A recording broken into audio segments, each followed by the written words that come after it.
Hello students, good morning to everyone. तो crash course series को अपन आगे बढ़ाते हैं आज। और आज का चैप्टर है हमारा photosynthesis in higher plants. Okay, तो चलो शुरू करते हैं चैप्टर को। सबसे पहले अपन देखते हैं फोटोसिंथेसिस होता क्या है। It is the process by which green plants and some other organisms use sunlight to synthesise organic nutrients from CO2 and H2O। आपको पहले से पता है यहाँ पे अपन क्या करते हैं, CO2 और H2O का यूज करते हैं, है ना, for the synthesis of organic nutrients. ठीक है। और इस प्रोसेस में आप देखोगे कि बहुत सारा क्या यूज होता है, pigments, to carry out the process of photosynthesis. Right. तो फोटोसिंथेसिस का जनरलाइज इक्वेशन क्या है, देखो यहाँ पे 6CO2 प्लस 12H2O, और वहाँ पे अपन क्या यूज करते हैं, सनलाइट और पिगमेंट्स का, और ये बन जाता है आपका ग्लूकोज मॉलिक्यूल्स। प्लस इसमें बाई प्रोडक्ट क्या होता है आपका, oxygen is the by product in the process of photosynthesis. Right. अब देखो, ये जो सारे प्रोसेस आपका फोटोसिंथेसिस का होता कहाँ पे है, क्लोरोप्लास्ट में होता है। आपको पहले से पता है कि फोटोसिंथेसिस का साइट कहाँ है, क्लोरोप्लास्ट, है ना, ऑफ ग्रीन पार्ट्स या ग्रीन लीफ। राइट। अब कुछ फीचर्स है आपके फोटोसिंथेसिस। पहला क्या है, photosynthesis is an endergonic process. Means यहाँ पे एंडरगोनिक एक्जर्गोनिक आपको पहले से पता होना चाहिए। एक्जर्गोनिक जहाँ पे एनर्जी रिलीज होता है, और एंडरगोनिक जहाँ पे एनर्जी यूटिलाइज होता है। ठीक है। तो यहाँ पे क्या हो रहा है, आपका एनर्जी यूटिलाइज होता है। जबकि आपको पिछले लेक्चर में बताया था, जो कौन सा टॉपिक देख रहे थे अपन, रेस्पिरेशन, वो कैसा प्रोसेस है, एक्जर्गोनिक, जहाँ पे एनर्जी रिलीज होता है। यहाँ पे अपन सनलाइट को यूज करते हैं to carry out the process of photosynthesis. That's why this process is called as endergonic process. दूसरी बात, जो फोटोसिंथेसिस आपका कैसा प्रोसेस है, रेडॉक्स प्रोसेस है। रेडॉक्स मतलब इसमें रिडक्शन प्लस ऑक्सीडेशन दोनों होता है। कैसे, अगर आपने इक्वेशन देखा होगा तो देखो क्या लिखते हैं अपन, photosynthesis CO2 plus H2O, sunlight के प्रेजेंस में, पिगमेंट के प्रेजेंस में अपन बनाते क्या है, C6H12O6 प्लस हमें क्या मिलता है इसमें, H2O प्लस क्या मिलता है हमें, करेक्ट, यही मिलता है। इक्वेशन बैलेंस नहीं, बैलेंस करना चाहो तो आप 6 यहाँ पे लगा दो, 12 यहाँ लगा दो। ठीक है। यहाँ पे क्या आ जाएगा आपका 6H2O और 6, करेक्ट। अब देखो, अपन को अभी बस ये समझना है कि यह रिडॉक्स प्रोसेस कैसे है। यहाँ पे अगर आप ध्यान से देखोगे तो CO2 से क्या बन रहा है आपका, C6H12O6, इसका क्या हो रहा है, रिडक्शन। और H2O से क्या बन रहा है आपका, ऑक्सीजन, इसका क्या हो रहा है, ऑक्सीडेशन। इसका क्या हो रहा है, ऑक्सीडेशन। तो इसका मतलब क्या है, यहाँ पे ऑक्सीडेशन भी हो रहा है, रिडक्शन भी हो रहा है। इसका ऑक्सीडेशन हो रहा है भाई, CO2 का ऑक्सीडेशन हो रहा है, और वो क्या बना रहा है, ग्लूकोज। और H2O का, सॉरी, CO2 का क्या हो रहा है आपका, रिडक्शन, और ये क्या बना रहा है, ग्लूकोज। और H2O का क्या हो रहा है, ऑक्सीडेशन, और वो क्या बना रहा है, ऑक्सीजन। ठीक है। तो क्योंकि दोनों प्रोसेस यहाँ पे आपका क्या क्या, reduction plus oxidation, that's why the term redox. Okay. अगला जो इसका फीचर है कि photosynthesis is a physico chemical process. ऐसा क्यों बोलते हैं अपन, क्योंकि अपन क्या देख रहे हैं यहाँ पे, it is a physical chemical process. कैसे, क्योंकि हम यहाँ पे लाइट एनर्जी जो कि फिजिकल फॉर्म है, उसको कन्वर्ट करेंगे किस में, chemical form, that is glucose और स्टार्च के फॉर्म में, है ना। तो क्योंकि लाइट एनर्जी फिजिकल फॉर्म है, उसको अपन कन्वर्ट कर रहे हैं केमिकल फॉर्म में, that's why the process is called physico chemical process. और यहाँ पे लास्ट में आपका इक्वेशन दिया हुआ है किसका, फोटोसिंथेसिस। ठीक है। तो अपन करेंगे क्या पूरे चैप्टर में, अपन को ये करना है कि हमें inorganic raw material that is CO2 और H2O का यूटिलाइज करना है, और उसे हमें organic nutrient that is glucose का फॉर्मेशन करना है। ठीक है। अब देखो, इस पूरे प्रोसेस ऑफ फोटोसिंथेसिस को कैरी आउट करने के लिए हमें कुछ पिगमेंट्स की जरूरत होती है, जिसको अपन बोलते हैं फोटोसिंथेटिक पिगमेंट्स, है ना। अब अगर एक लीफ में आपको फोटोसिंथेटिक पिगमेंट्स को ऑब्जर्व करना है, तो उसके लिए एक प्रोसेस है आपका, that is paper chromatography. Paper chromatography के थ्रू आप आराम से एक लीफ में कौन कौन से पिगमेंट प्रेजेंट है उसको ऑब्जर्व कर सकते हो। एनसीईआरटी का लाइन है, इंपॉर्टेंट। आगे देखो, chromatographic separation of the leaf pigment shows that the color we see in leaves is not due to a single pigment but due to four pigments। जब क्रोमैटोग्राफिक सेपरेशन हमने करके देखा leaf pigments का, तो हमें जाके यह पता चला कि जो आप लीफ का कलर देखते हो वो किसी सिंगल पिगमेंट के कारण नहीं है, that is because of four pigments. और वो चार पिगमेंट जो इन्वॉल्व है in the process of photosynthesis कौन कौन है, chlorophyll A, chlorophyll B, xanthophyll and carotene. और कैसा कलर देता है ये भी आपको यहाँ पे मेंशन है। क्लोरोफिल ए ब्राइट ग्रीन और ब्लू ग्रीन, ठीक है। Chlorophyll B yellow green, xanthophyll yellow and carotene is yellow orange. अब यहाँ पे ध्यान दो, जो क्लोरोफिल ए है आपका, that is the main pigment. क्या आपका मेन पिगमेंट, मतलब ये यूनिवर्सल पिगमेंट है। जितने भी ग्रीन प्लांट्स होंगे सब में आपको मिलेगा कौन सा पिगमेंट, क्लोरोफिल ए सब में मिलेगा। It is a main pigment in the process of photosynthesis, plus it is an universal pigment. जितने भी ग्रीन प्लांट्स होंगे सब में मिलेगा। बाकी जो पिगमेंट्स आप देख रहे हो इन सबको अपन बोलते हैं क्या, एक्सेसरी पिगमेंट। मतलब यह हेल्प करता है क्लोरोफिल ए को to maximise the process of photosynthesis. That's why these pigments are called accessory pigments. ठीक है, अपन डिटेल में देखेंगे आगे इसको। आगे देखो, अगर आगे आप देखते हो तो पूरे फोटोसिंथेसिस के प्रोसेस को अपन दो पार्ट में डिवाइड कर देते हैं, एक लाइट रिएक्शन और दूसरा डार्क रिएक्शन। ठीक है, लाइट रिएक्शन में क्या होगा, डायरेक्टली अपन किसका यूटिलाइज करेंगे, लाइट का। That's why the name light reaction. Dark reaction मतलब क्या है कि ऐसा नहीं है कि लाइट होगा तो डार्क रिएक्शन कैरी आउट नहीं होगा, मतलब ये नहीं है। डार्क रिएक्शन इसलिए बोलते हैं कि वह डायरेक्टली डिपेंडेंट नहीं है किसके ऊपर, लाइट के ऊपर। That's why the term dark reaction. But dark reaction upon dark बोलते हैं, एक मिसनॉमर है। मिसनॉमर कैसे है देखो, अगर आप देखोगे तो अपन लाइट रिएक्शन क्यों करते हैं, for the formation of ATP and NADPH, है ना। और जो डार्क रिएक्शन है इसी दोनों प्रोडक्ट का यूज करता है, किसका, एटीपी का और एनएडीपीएच का। मतलब अगर एटीपी एनएडीपीएच ना हो तो डार्क रिएक्शन कैरी आउट नहीं होगा, है ना। तो आप ये बोल सकते हो ना, डार्क रिएक्शन क्या है, पूरी तरह से डिपेंडेंट किसके ऊपर है, लाइट रिएक्शन के ऊपर। अगर लाइट रिएक्शन बंद हो जाए तो डार्क रिएक्शन भी बंद हो जाएगा, है ना। क्योंकि डार्क रिएक्शन विदाउट एटीपी और एनएडीपीएच क्या कैरी आउट नहीं। ठीक है, दैट्स व्हाई वी से डार्क रिएक्शन जो नेम है यह एक मिसनॉमर है, because it is indirectly dependent on the product of light reaction only. Clear. अब देखो, तो अपन दो पार्ट में फोटोसिंथेसिस को स्टडी करेंगे। पहला लाइट रिएक्शन देखेंगे डिटेल में, फिर अपन क्या देखेंगे, डार्क रिएक्शन। ठीक है, अब लाइट रिएक्शन को शुरू करने से पहले, है ना, लाइट रिएक्शन को शुरू करने से पहले अपन क्या देखेंगे, कुछ पिगमेंट सिस्टम है ना, फोटो सिस्टम जिसको बोलते हैं अपन। तो दो टाइप के फोटो सिस्टम मिलते हैं प्लांट्स में। पहला है फोटो सिस्टम 1 और दूसरा है फोटो सिस्टम 2, है ना। पहले बेसिक यहाँ पे मैं आपको बता दूं, फिर आपको बताता हूँ होता क्या photo system 1 and photo system 2। Simple सी बात है, फोटो सिस्टम मतलब वो सारे पिगमेंट्स होंगे इसमें जो लाइट को क्या करेगा, एब्जॉर्ब करेगा। सिंपल सी बात है, photo system is group of pigments which are going to absorb light, है ना।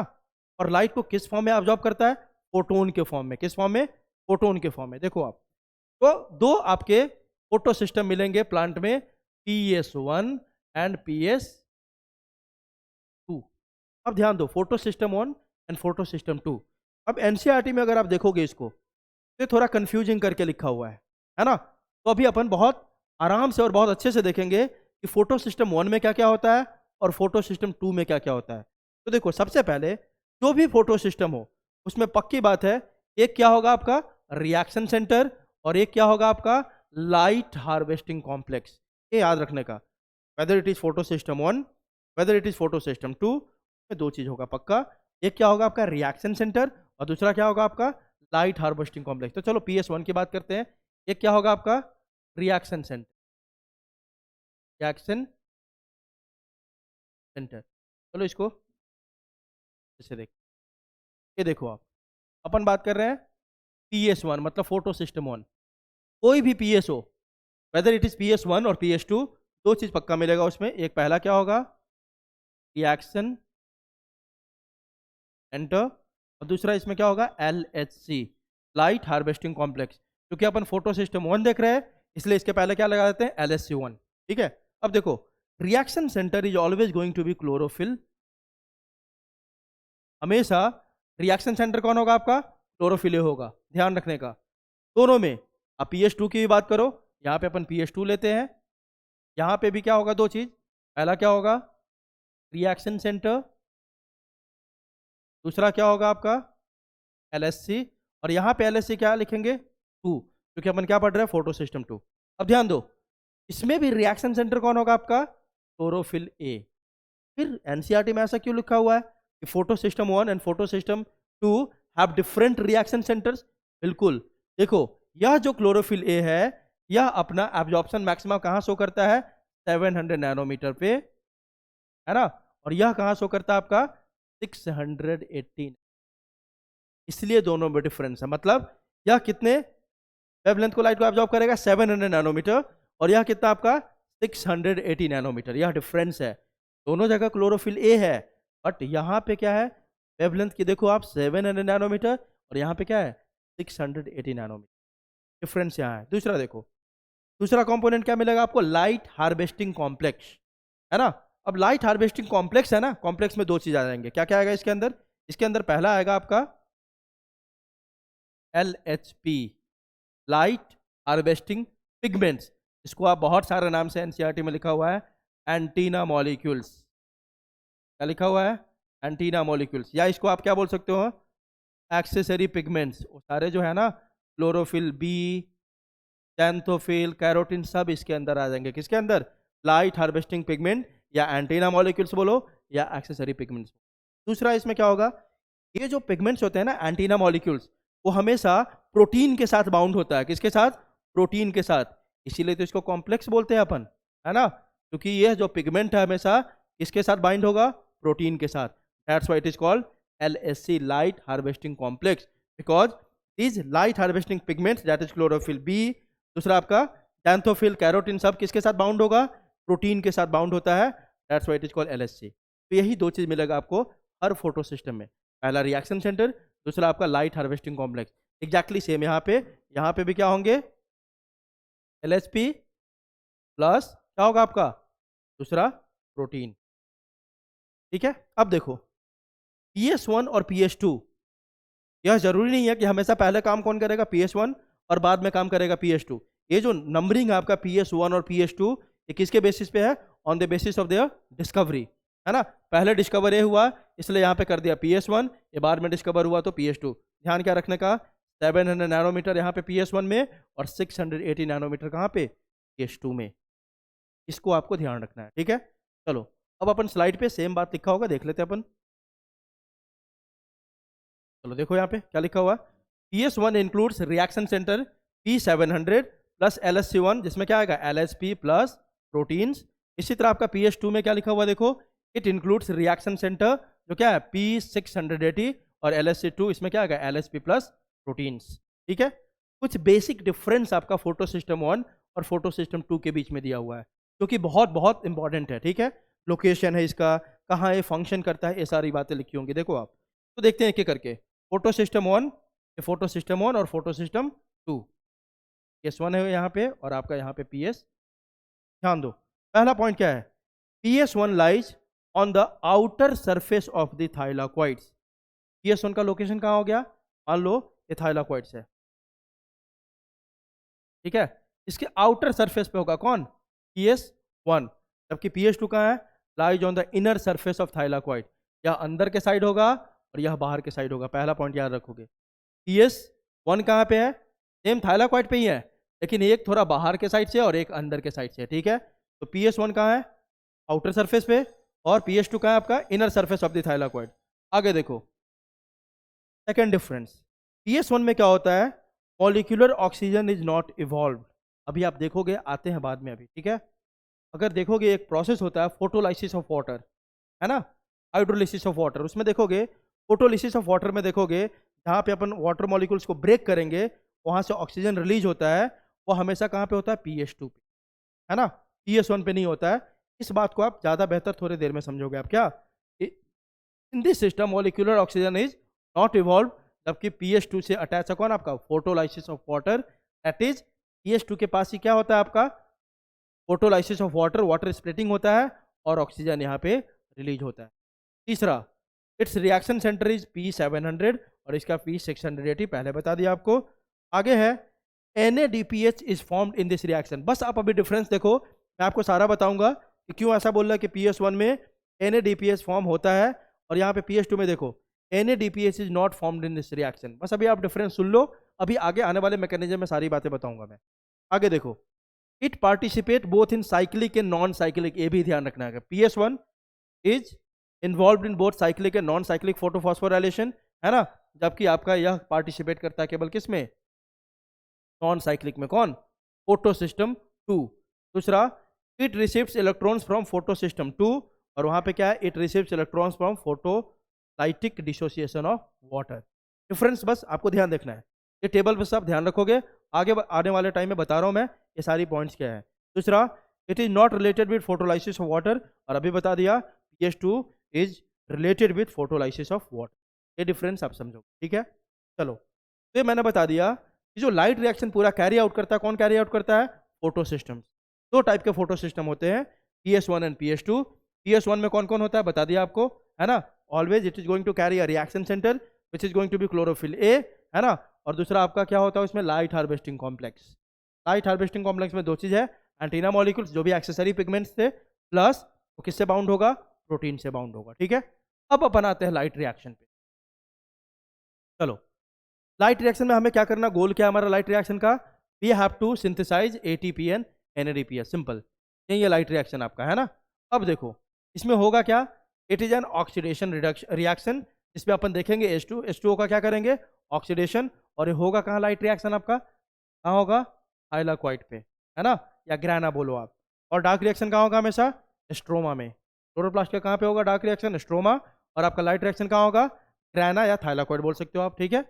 उसके बाद देखो, लाइट रिएक्शन में सारे स्टेप्स होंगे, light absorption, water splitting with the help of OEC। OEC क्या होता है, ऑक्सीजन इवॉल्विंग कॉम्प्लेक्स। एक बार जब डिटेल में आते हैं अपन तो सब समझ जाओगे, इज ऑक्सीजन इवॉल्विंग कॉम्प्लेक्स। और इस कॉम्प्लेक्स को इसी के जगह पे, इसी के साइट पे क्या होता है आपका, वाटर का स्प्लिटिंग होता है।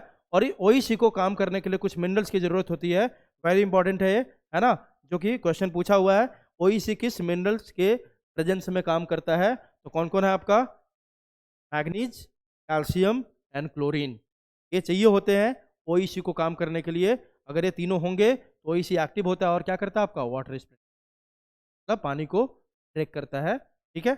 अब देखो ये सारे स्टेप्स है लाइट रिएक्शन के, light absorption, water splitting, oxygen release, finally the formation of ATP and NADPH, जिसको डिटेल में अभी अगले स्लाइड में अपन, ठीक है। चलो, अब अपन को क्या देखना है, लाइट रिएक्शन देखना है डिटेल में। चलो अब देखते हैं पूरे कहानी को। जो लाइट रिएक्शन है ना, इसमें अपन करना क्या है, अपन formation of ATP and NADPH।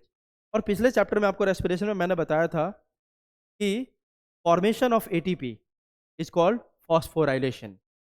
तो यहाँ पे फोटोसिंथेसिस में जो लाइट रिएक्शन होता है उसमें दो टाइप के फॉस्फोराइलेशन होते हैं, एक को बोलते हैं अपन साइक्लिक फोटोफॉस्फोराइलेशन, और एक को बोलते हैं अपन नॉन साइक्लिक फोटोफॉस्फोराइलेशन। ध्यान रखो, यहाँ पे जो हम फॉस्फोराइलेशन देखेंगे ये क्या है आपका, साइक्लिक फॉस्फोराइलेशन,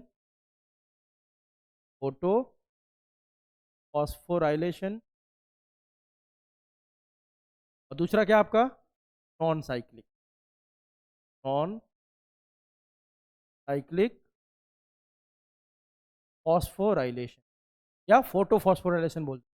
होप आपको बेसिक डिफरेंस याद हो, अगर आपने रेस्पिरेशन वाले वीडियो को देखा होगा, मैंने बताया था क्योंकि रेस्पिरेशन में जो पूरा ये प्रोसेस को कैरी करने के लिए एनर्जी कहाँ से आ रहा था, ऑक्सीडेशन रिडक्शन रिएक्शन से। That's why in respiration the process is called oxidative phosphorylation, जबकि फोटोसिंथेसिस में ये पूरे रिएक्शन को कैरी करने के लिए सोर्स ऑफ एनर्जी कौन है, light. That's why it is called as photophosphorylation, and phosphorylation is simply the process by which ATP is form, ठीक है। अब देखो साइक्लिक नॉन साइक्लिक, इन दोनों टर्म का मतलब तो आपको पहले से पता होना चाहिए। नॉन साइक्लिक मतलब मान लो कि कोई चीज पॉइंट A से शुरू हुआ और यहाँ पे वापस लौट के नहीं आया, खत्म कहाँ हो रहा है, पॉइंट B पे, इस प्रोसेस को अपन क्या बोलेंगे, नॉन साइक्लिक, वापस नहीं आया। कोई चीज मान लो पॉइंट A से शुरू हुआ और पॉइंट A पे ही आके खत्म हो रहा है, this is called cyclic, simple, है ना। जो एक पॉइंट से शुरू हो और कहीं दूसरे पॉइंट पे खत्म हो, that is called non cyclic, और जो एक पॉइंट पे शुरू और वहीं पे आके खत्म हो जाए, this is called as cyclic process, है ना। तो अपन दोनों प्रोसेस को देखेंगे, इसको साइक्लिक फोटोफॉस्फोराइलेशन को और नॉन साइक्लिक फोटोफॉस्फोराइलेशन को। सबसे पहले अपन देखते हैं किसको, नॉन साइक्लिक फोटोफॉस्फोराइलेशन, और फिर से देखेंगे उसके बाद साइक्लिक फोटोफॉस्फोराइलेशन। ठीक है, अब देखो तो क्या देख रहे हैं अपन, लाइट रिएक्शन में दो प्रोसेस होते हैं, cyclic and non cyclic photophosphorylation. तो पहले क्या शुरुआत करें अपन, नॉन साइक्लिक फोटो फॉस्फोराइलेशन। ठीक है, बहुत सिंपल सा प्रोसेस है, बस ध्यान से देखते जाओ। होगा क्या, देखो आप यहाँ पे दो तीन बातें, बेसिक बातें पहले याद रखो। यहाँ पे काम कौन करता है, both PS1 and PS2 are functional. मैं पूरा नहीं लिख रहा हूँ क्योंकि टाइम खराब होगा, बस आप सुनते जाओ। यहाँ पे PS1 और PS2 दोनों फंक्शनल होता है, पहली बात। दूसरी बात, होता कहाँ है आपका, होता कहाँ है आपका ये, हाइलाकॉइड के मेम्ब्रेन पे होता है। कहाँ होता है, हाइलाकॉइड के मेम्ब्रेन पे। ठीक है, तो नॉन साइक्लिक फोटोफॉस्फोराइलेशन कहाँ होता है आपका, हाइलाकॉइड के मेम्ब्रेन पे होता है। और लोकेशन आपको अभी बता दिया मैंने, PS1 कहाँ होगा, outer side of the thylakoid membrane, और PS2 कहाँ होगा, inner side of the thylakoid membrane. इसको आपको याद रखना है। ठीक है, मैं बार बार बताऊंगा नहीं यहाँ पे अभी। दूसरी बात, इसमें क्या होगा आपका, ये कहाँ होगा, लोकेशन क्या हुआ इसका, थाइलाकॉइड मेम्ब्रेन का लोकेशन क्या है आपका, हाइला मेम्ब्रेन। ठीक है, दूसरी बात याद रखना है, यहाँ पे PS2 पहले काम करता है PS1, तो रिएक्शन तो साइमल्टेनियस है, बट अपन समझने के लिए ऐसा दिखाते हैं। देखो आप, तो यहाँ पे दोनों आपका फंक्शनल है, PS1 एंड PS2। अब होता क्या है, देखो आप, अब ध्यान दो, प्रोसेस को देख रहे हैं अपन। यहाँ पे मान लो PS2 है, अब PS2 आपको पहले से बता दिया होता क्या है। PS2 में सेंटर में कौन होगा हमेशा, क्लोरोफिल ए, ये सेंटर में होगा। इसके चारों साइड से कौन होंगे, accessory pigments, that is chlorophyll B, है ना, टैंथोफिल, कैरोटेनॉइड्स, 200 से 300 ऐसे एक्सेसरी पिगमेंट होते हैं, है ना। अब करता क्या है, वहाँ पे मैं सिंपल सा दिखाऊंगा, यहाँ पे समझ लो, फोटो सिस्टम है। मान लो ये बना लेते हैं अपन, फोटो सिस्टम 2 है। इसमें क्या होगा, सेंटर में क्लोरोफिल ए, तो अपन रिप्रेजेंट करते हैं P700, सॉरी 2 है ना, 680, है ना। यहाँ पे क्या होगा आपका, P680, है ना। अब देखो, सेंटर में कौन होगा आपका, क्लोरोफिल ए, और इसको चारों तरफ से कौन घेरा हुआ है, एक्सेसरी पिगमेंट आपके, जिसमें आपके आगे क्लोरोफिल भी, जैंथोफिल सब है ना। अब देखो, ये जो एक्सेसरी पिगमेंट्स है, उनका फंक्शन क्या है, यहाँ पे क्यों प्रेजेंट है। इनका दो फंक्शन है, तो समझने से पहले थोड़ी बेसिक बातें ये भी देखो आप। ये जो एक्सेसरी पिगमेंट है, इसके दो काम है। पहला काम क्या है, ये क्लोरोफिल ए है ना, हाईली सेंसिटिव है किसके लिए, फोटो ऑक्सीडेशन से।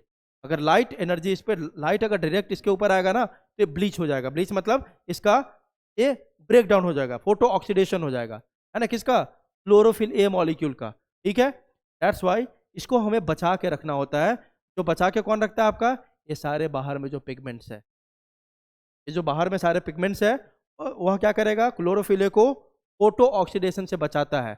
और इन सारे में भी कोई स्पेसिफिकली पूछ ले आपसे नीट में कि मेनली कौन सा है पिगमेंट है जो कि क्लोरोफिल ए को फोटो ऑक्सीडेशन से बचाता है, तो उसका नाम क्या है आपका, कैरोटेनॉइड्स। यहाँ आपके क्लोरोफिल ए को फोटो ऑक्सीडेशन से बचाता है, बचा के रखता है, तो इसीलिए इसको अपन सिल्ड मॉलिक्यूल्स भी बोलते हैं। क्या बोलते हैं, सिल्ड। ये इसको प्रोटेक्शन दे रहा है, किसको, क्लोरोफिल ए को। तो पहला काम क्या देखा हमने एक्सेसरी पिगमेंट का, it protects chlorophyll A from photo oxidation. दूसरा क्या करता है, देखो, क्लोरोफिल ए मैक्सिमम आपका फोटोसिंथेसिस कहाँ शो करता है, ये सारे एक्सपेरिमेंट्स अर्ली एक्सपेरिमेंट में दिया हुआ है, तो आप वहाँ पे देख लोगे। क्लोरोफिल ए जो है आपका, वह आपका मैक्सिमम फोटोसिंथेसिस करता है किस रीजन में, ब्लू एंड रेड रीजन में। कहाँ पे, ब्लू एंड रेड रीजन में। लेकिन जब आप एनसीईआरटी में देखोगे एब्जॉर्प्शन स्पेक्ट्रम और एक्शन स्पेक्ट्रम, तो इसमें देखोगे हर रीजन में थोड़ा बहुत फोटोसिंथेसिस हो रहा है ना।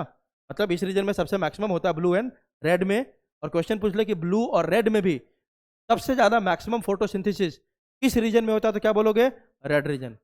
Maximum photosynthesis occurs in red region, पहली बात, नीट का क्वेश्चन है। आगे देखो, लेकिन बाकी जो आपने पढ़ा है ना, लाइट जब आप ब्रेक करते हैं तो कौन सा होता है, वेव, प्योर, है ना। बाकी रीजन में भी हम ही सही, लेकिन फोटोसिंथेसिस होता है। कैसे होता है? Because of these accessory pigment. Chlorophyll A तो करवा दिया ब्लू एंड रेड में, बाकी जगह पे जो थोड़ा बहुत फोटोसिंथेसिस आपको दिखता है, these photosynthetic activity are because of these accessory pigment. Okay, इसका मतलब क्या समझ में आया? एक्सेसरी पिगमेंट क्या करता है? जो भी लाइट एनर्जी आपका आ रहा है, जो भी लाइट एनर्जी आ रहा है, उसको क्या करेगा? उसको यह क्या करेगा? एब्जॉर्ब करेगा और सारा एनर्जी को पास कर देगा। किसको? क्लोरोफिल ए को। उससे क्या होगा? फोटोसिंथेसिस का प्रोसेस ज़्यादा एफिशिएंट हो जाता है। आ रही बात समझ? मान लो कि पहले अकेले करता कौन? Chlorophyll A. अभी ये सब मिलके थोड़ा थोड़ा हेल्प कर रहा है किसको? क्लोरोफिल ए को। तो फोटोसिंथेसिस का प्रोसेस क्या हो जाएगा? ज़्यादा एफिशिएंट हो जाएगा ना। तो यही काम है इसका, किसका? एक्सेसरी पिगमेंट्स का। पहला काम, या प्रोटेक्शन करता है फोटो ऑक्सीडेशन से, किसको? क्लोरोफिल ए को। और दूसरा, या जो भी सारा एनर्जी एब्जॉर्ब कर रहा है लाइट से, उस लाइट एनर्जी को किसको पास कर देता है? क्लोरोफिल ए को, ताकि फोटोसिंथेसिस का प्रोसेस और ज़्यादा क्या हो जाए? एफिशिएंट हो जाए। तो ये दो काम है किसका? एक्सेसरी पिगमेंट्स का। अब आगे देखो।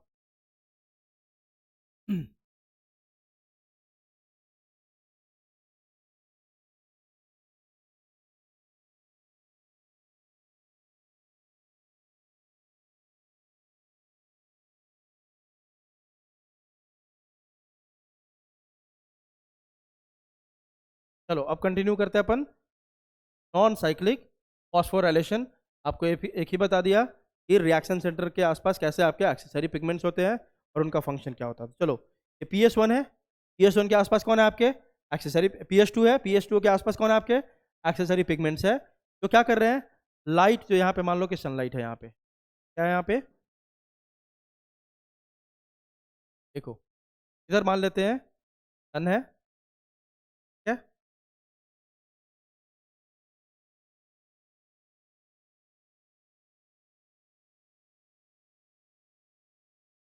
चलो यहाँ देखो आप, ये सनलाइट है ना? यहाँ पे, यहाँ से जो लाइट बाहर आ रहा है, उस लाइट को क्या करा इसने? सारे पिगमेंट्स ने एब्जॉर्ब करके किसको पास किया? PS2 को। किस फॉर्म में? लाइट एनर्जी किस फॉर्म में एब्जॉर्ब करता है लोग? फोटोन के फॉर्म में। ध्यान रखने का। कहाँ आ गया लाइट एनर्जी? PS2। ठीक है, अब देखो, PS2 में रिएक्शन सेंटर कौन बना रहा है आपका? Chlorophyll A. Chlorophyll A molecule है ना? अब जब इसको लाइट एनर्जी मिलते जाएगा और बाकी एक्सेसरी पिगमेंट भी आपके क्या करेंगे? सारे लाइट को एब्जॉर्ब करके PS2 को देते जाएगा, तो इसका इलेक्ट्रॉन क्या होगा? एक्साइटेड स्टेट में आ जाएगा। आपने केमिस्ट्री में पढ़ा होगा कि वहां पे जैसे ही इसको लाइट एनर्जी मिलना शुरू होगा, इसके इलेक्ट्रॉन क्या हो जाएंगे? एक्साइटेड, है ना? और ये जंप करके क्या करेगा? ऊपर हायर ऑर्बिट में जाएगा। ठीक है, तो देखो, यहाँ से जैसे ही इसको एनर्जी मिला, इलेक्ट्रॉन क्या हुआ? यहाँ से बाहर निकल गया, है ना? कितने इलेक्ट्रॉन? 2 इलेक्ट्रॉन क्लोरोफिल मॉलिक्यूल से बाहर निकल गए। अब बाहर निकले तो कहाँ? हवा में थोड़ी ना गए। क्या करेगा? इसको कोई एक्सेप्ट करने वाला चाहिए ना। इसको एक्सेप्ट करेगा कौन? आपका प्राइमरी इलेक्ट्रॉन एक्सेप्टर। कौन एक्सेप्ट करता है इसको? Primary electron acceptor. और ये प्राइमरी इलेक्ट्रॉन एक्सेप्टर होता कौन है? Very important, pheophytin. कौन है आपका? पियोफाइटिन।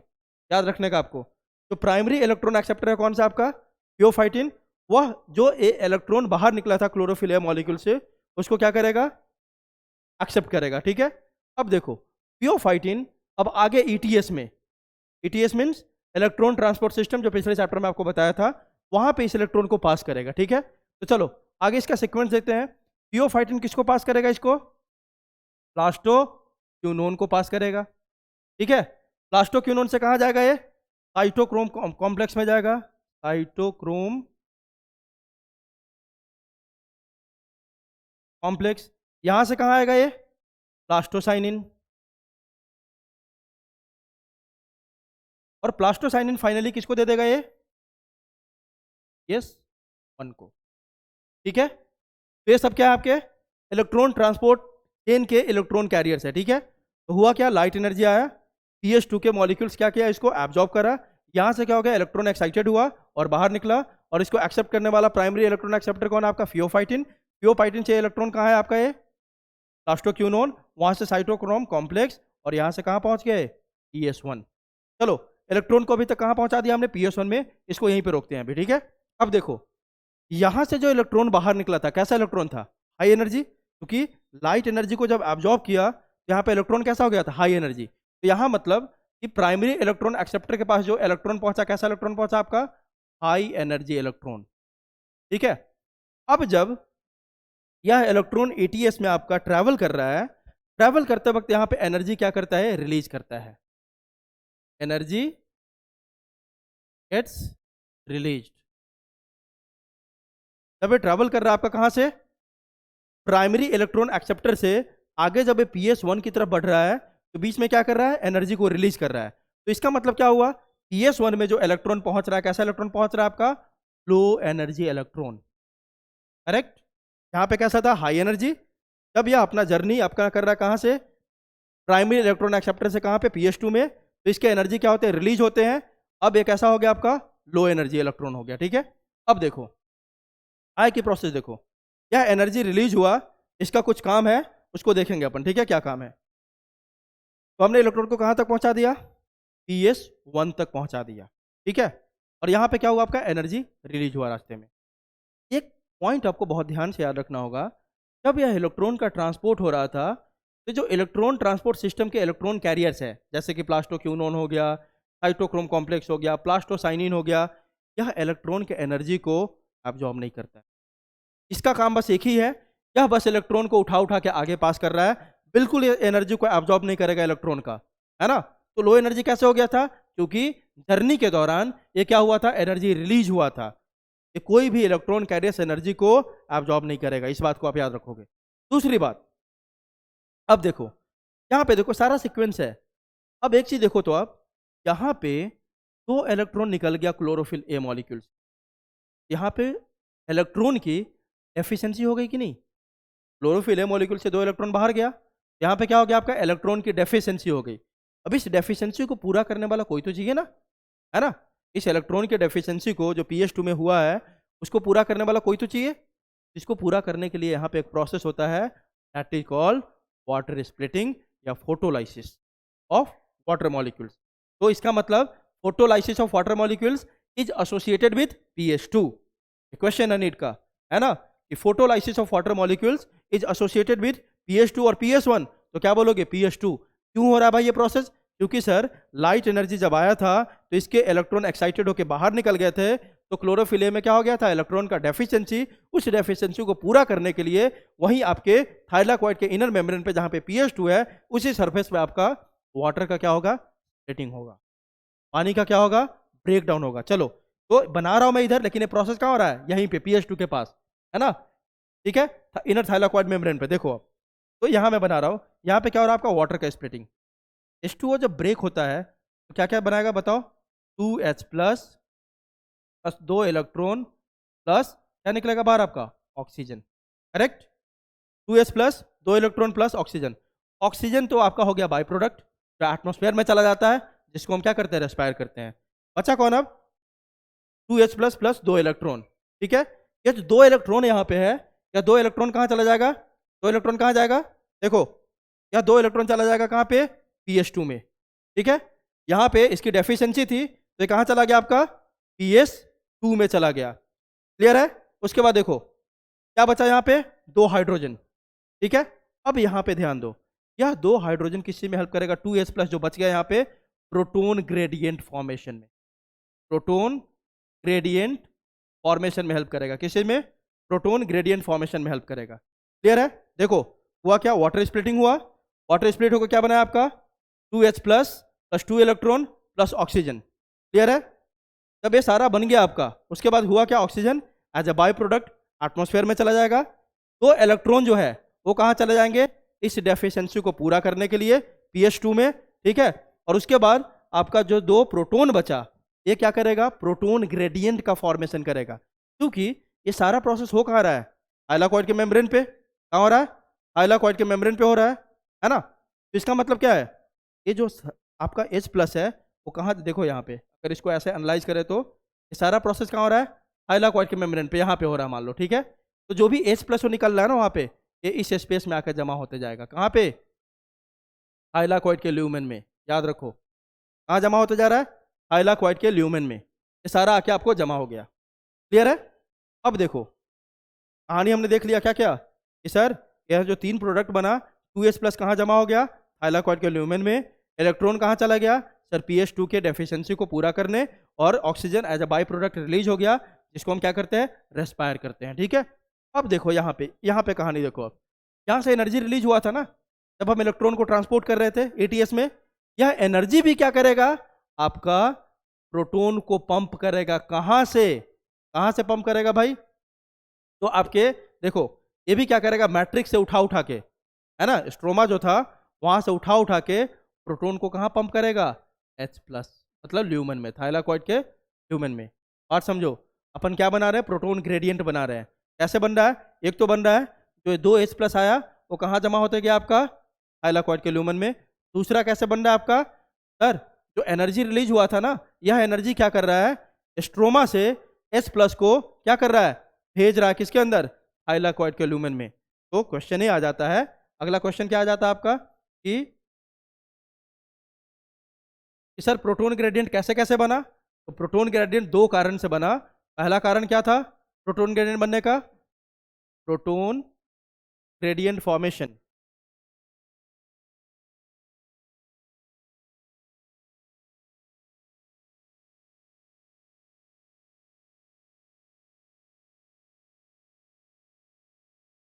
चलो देखो, प्रोटॉन ग्रेडियंट फॉर्मेशन कैसे हुआ, पहला जो एनर्जी रिलीज हो रहा था, energy released during electron transport,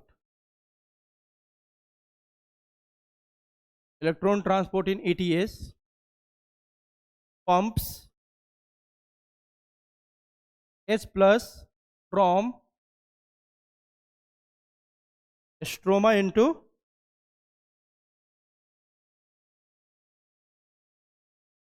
thylakoid space, lumen बोल सकते हो आप, थाइलाकॉइड ल्यूमन। और दूसरा आपका क्या, वाटर स्प्लिटिंग के कारण जो, वाटर स्प्लिटिंग के कारण जो H प्लस बाहर निकला था वो भी कहाँ जमा हो रहा है आपका, थाइलाकॉइड के ल्यूमन में। उसके कारण हुआ क्या, अगर यहाँ पे जनरलाइज करके देखो तो देखो यहाँ पे ये मान लेते हैं थाइलाकॉइड है। थाइलाकॉइड किसके अंदर होता है, आपको ही पता है, क्लोरोप्लास्ट के अंदर ही होता है। मान लो एक क्लोरोप्लास्ट है आपका, डबल मेम्ब्रेन होता है, चलो अच्छा हाँ ठीक है। अब देखो ये क्या हुआ आपका, H प्लस का कॉन्सेंट्रेशन इसके अंदर बहुत जमा होने लग गया, किसके अंदर, थाइलाकॉइड ल्यूमन के कारण। एक तो क्या हुआ आपका, जो एनर्जी रिलीज हुआ था स्ट्रोमा से उठा के H प्लस को अंदर भेजा जा रहा है, और क्योंकि इनर सरफेस पे आपका क्या हो रहा है, वाटर स्प्लिटिंग, यहाँ से जो H प्लस निकला था वो भी इसी के अंदर जमा होते जा रहा है ना। इसके कारण हुआ क्या, स्ट्रोमा में, स्ट्रोमा के अंदर क्या होगा, लो H प्लस कॉन्सेंट्रेशन, और थाइलाकॉइड के ल्यूमन में क्या हो गया, हाई H प्लस कॉन्सेंट्रेशन। अब आपके लिए प्रोसेस ईजी होना चाहिए। फिर क्यों ईजी होना चाहिए, क्योंकि आपको पता है रेस्पिरेशन में भी पढ़ा था आपने कि जैसे ही ये प्रोटॉन ग्रेडियंट का फॉर्मेशन हो गया, एक एंजाइम होता है इसका नाम क्या है, ATP सिंथेटेज, वह एक्टिवेट हो जाता है। वह क्या होता है, एक्टिवेट हो जाता है। चलो तो आगे की प्रोसेस देखते हैं अब।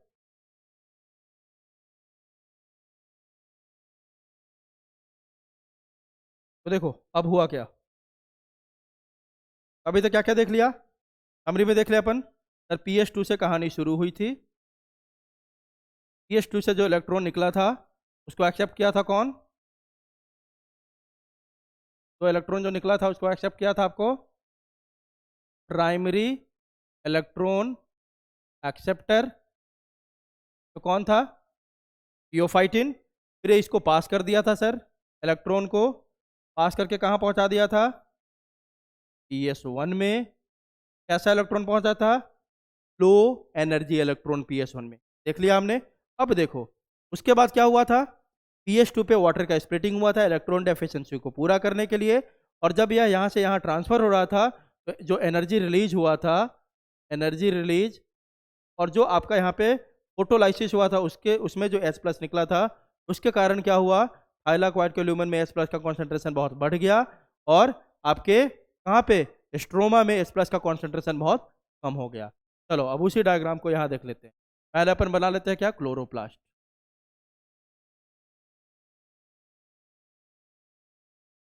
है ये क्लोरोप्लास्ट है, इसके अंदर अपन बना लेते हैं क्या, अब थाइलाकॉइड। बस सिंपल सिंगल सा बना रहा हूँ ताकि आपको समझ में आए। चलो ये मान लेते हैं थाइलाकोइड। ये क्या है थाइलाकोइड? पीएच टू कहाँ लोकेटेड है? Inner membrane of the thylakoid पे। देखो ये सारा का मतलब क्या है, देखो पीएच टू यहाँ पे है, ये मान लेते हैं पीएच टू है, यहाँ पे पीएच टू है, इधर क्या है आपका पीएच वन है, और आउटर साइड में और इनर साइड में, और दोनों को कनेक्ट करने वाला कौन है आपका एटी है, पीएच टू पीएच वन, और दोनों को कनेक्ट करने वाला बीच में कौन है आपका ईटीएस। अब देखो हुआ क्या था आपका, ये थाइलाकोइड के अंदर जो स्पेस है उसमें क्या हुआ, बहुत ज़्यादा कॉन्सेंट्रेशन हो गया किसका, एस प्लस का। और जो ये आपका स्ट्रोमा है, ये वाला पोर्शन क्या है आपका स्ट्रोमा, उसमें एस प्लस का कॉन्सेंट्रेशन कम हो गया, जिसके कारण क्या बन गया आपका एक प्रोटोन ग्रेडियंट का फॉर्मेशन हो गया।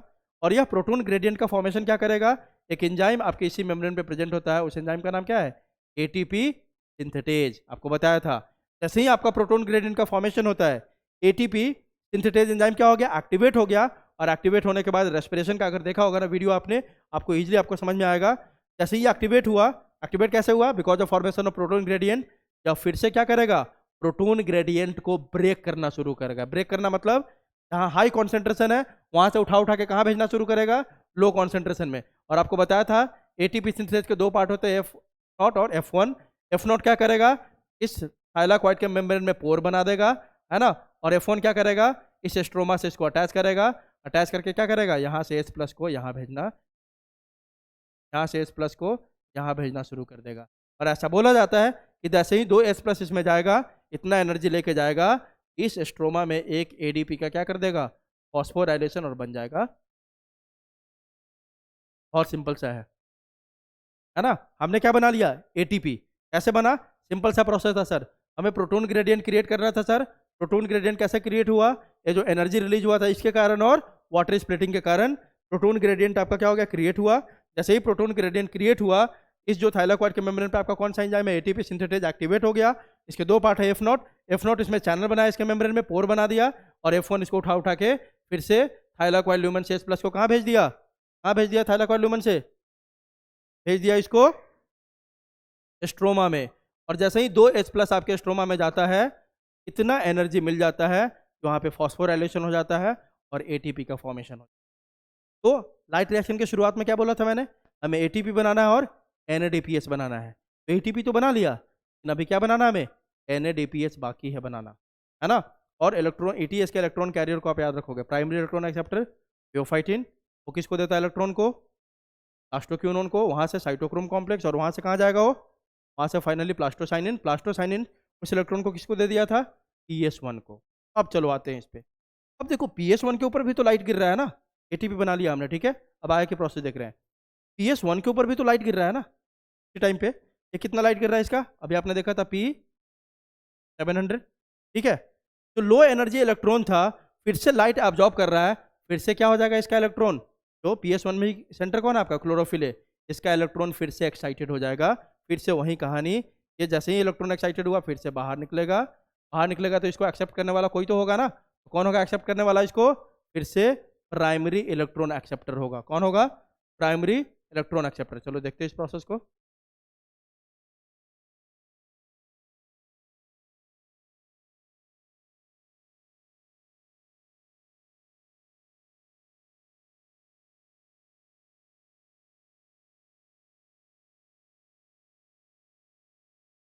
चलो देखो आप,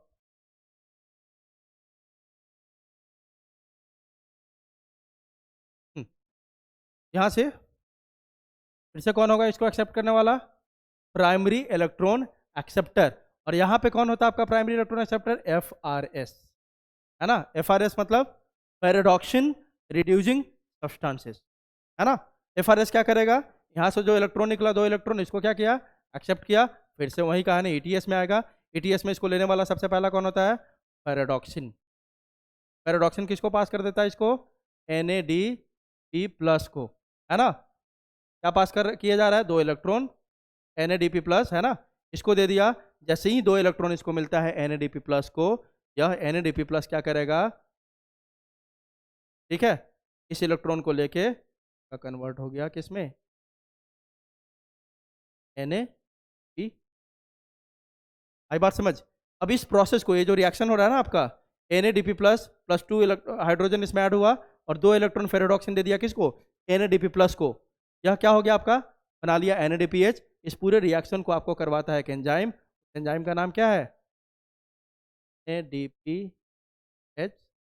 रिडक्टेज, यही इस रिडक्शन को करवा रहा है। देखो ATP और NADPH दोनों बन गया हमारा। कैसे बना, यहाँ देखो PS1 इलेक्ट्रॉन एक्साइट होकर निकला, कौन एक्सेप्ट किया, primary electron accepted, that is FRS, ferredoxin reducing substance. उसके बाद देखो वहां से उसको लिया फेरोडॉक्सिन, और इस इलेक्ट्रॉन को फेरोडॉक्सिन किसको पास कर दिया, NADP+ का। जैसे ही इलेक्ट्रॉन उससे अटैच होगा, इसका रिडक्शन हो गया और बन गया आपका NADPH। और इस रिडक्शन को करवाने के लिए जो एंजाइम यूज होता है कौन सा आपका, NADPH रिडक्टेज। आई बात समझ, कौन सा एंजाइम, NADPH रिडक्टेज। तो इस तरह से देखो हमने ATP भी बना लिया और हमने NADH भी बना लिया, that is non cyclic photophosphorylation. इसमें क्या क्या बना आपका, ATP भी बना और NADPH भी बना। क्यों, क्योंकि यहाँ पे PS1 भी था और PS2 भी। ठीक है, दूसरी बात, यहाँ पे इस पूरे सीक्वेंस को देखो अगर आप, इसको अपन बोलते हैं जेड स्कीम। क्या बोलते हैं, जेड स्कीम। अगर इसको ड्रॉ करें अपन तो देखो PS2 था यहाँ पे, यहाँ से निकला था, तो ले लिया था कौन आपका, प्राइमरी इलेक्ट्रॉन एक्सेप्टर। यहाँ से कहाँ आया था ये, PS1 में, फिर यहाँ से ऐसे निकला था, फिर ऐसे। तो अगर पूरे को देखोगे आप तो आपको एक जेड शेप मिलेगा, इसीलिए इस स्कीम को हम बोलते हैं जेड।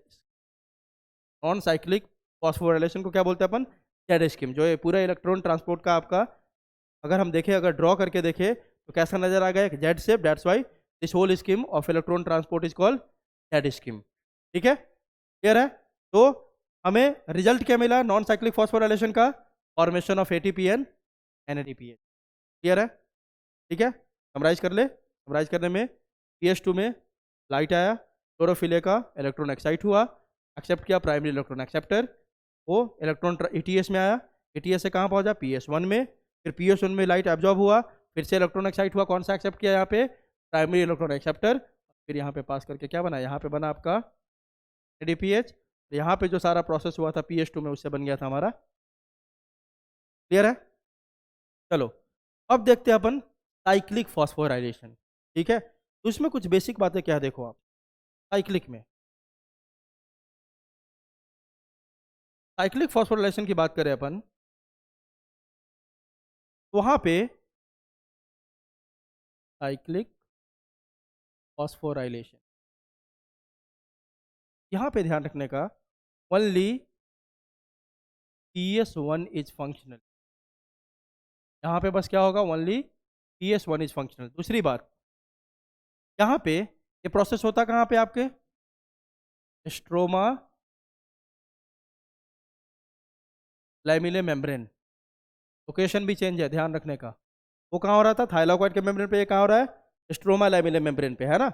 और यहाँ पे बात क्या होती है, देखो यहाँ पे आपका PS2 आपका एब्सेंट है, मतलब स्ट्रोमा लैमिले का मेम्ब्रेन पे PS2 नहीं होता है। और दूसरी बात क्या है, NADPH रिडक्टेज एंजाइम जो है वो भी इसके मेम्ब्रेन पे एब्सेंट है।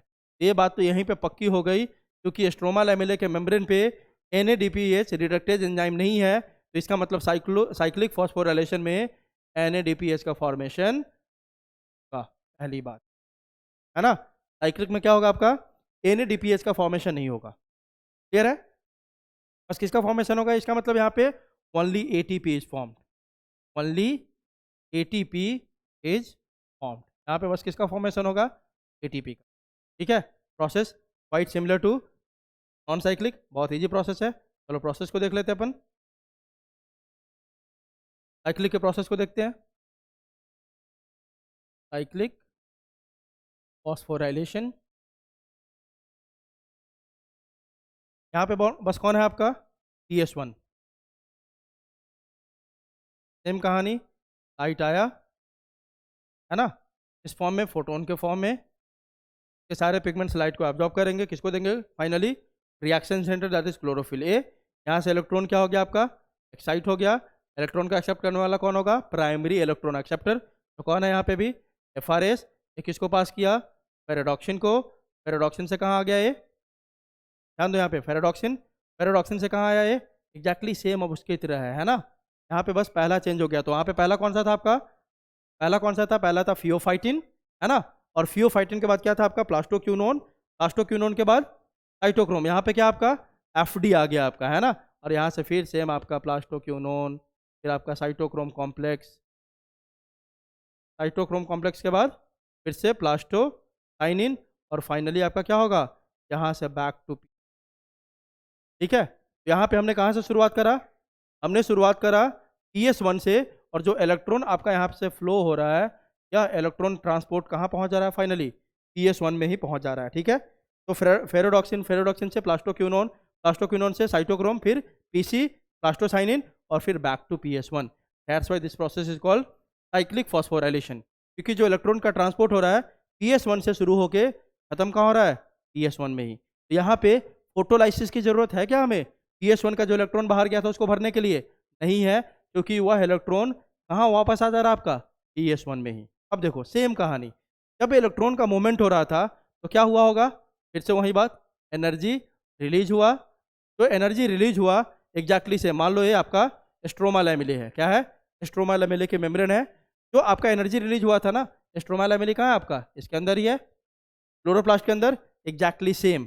ये जब एनर्जी रिलीज हुआ ना, तो स्ट्रोमा से उठा उठा के आपका S+ को कहाँ डालना शुरू करेगा, स्ट्रोमा लैमेला के मेम्ब्रेन के अंदर में, है ना। यहाँ पे डालना शुरू किया, फिर से वही कहानी, जो स्ट्रोमा है उसमें आपका S+ का कॉन्सेंट्रेशन कम हो गया, और जो आपका स्ट्रोमा लैमेले के अंदर का मेम्ब्रेन है उसमें S+ का कॉन्सेंट्रेशन ज़्यादा हो गया। अब इसी के मेम्ब्रेन के ऊपर आपका फिर से वही एंजाइम होता है, कौन सा, ATP सिंथेटेज। ये जैसे ही प्रोटोन ग्रेडियंट बना, यह एंजाइम क्या हो गया, ATP सिंथेटेज एक्टिवेट, और ये फिर से प्रोटोन ग्रेडियंट को ब्रेक डाउन करेगा। मतलब स्ट्रोमा लैमेला के मेम्ब्रेन के अंदर से उठा उठा के आपका क्या करेगा, बाहर भेजना शुरू करेगा S+ को। और इसी प्रोसेस में जब दो S+ इसके बाहर जाएंगे, फिर से बन जाएगा आपका एक एक्जैक्टली सेम कहानी, बस लोकेशन अपन को चेंज करना है। वह लोकेशन था आपका थाइलाकॉइड का मेम्ब्रेन, और यह लोकेशन आपका क्या, स्ट्रोमा लैमेले मेम्ब्रेन।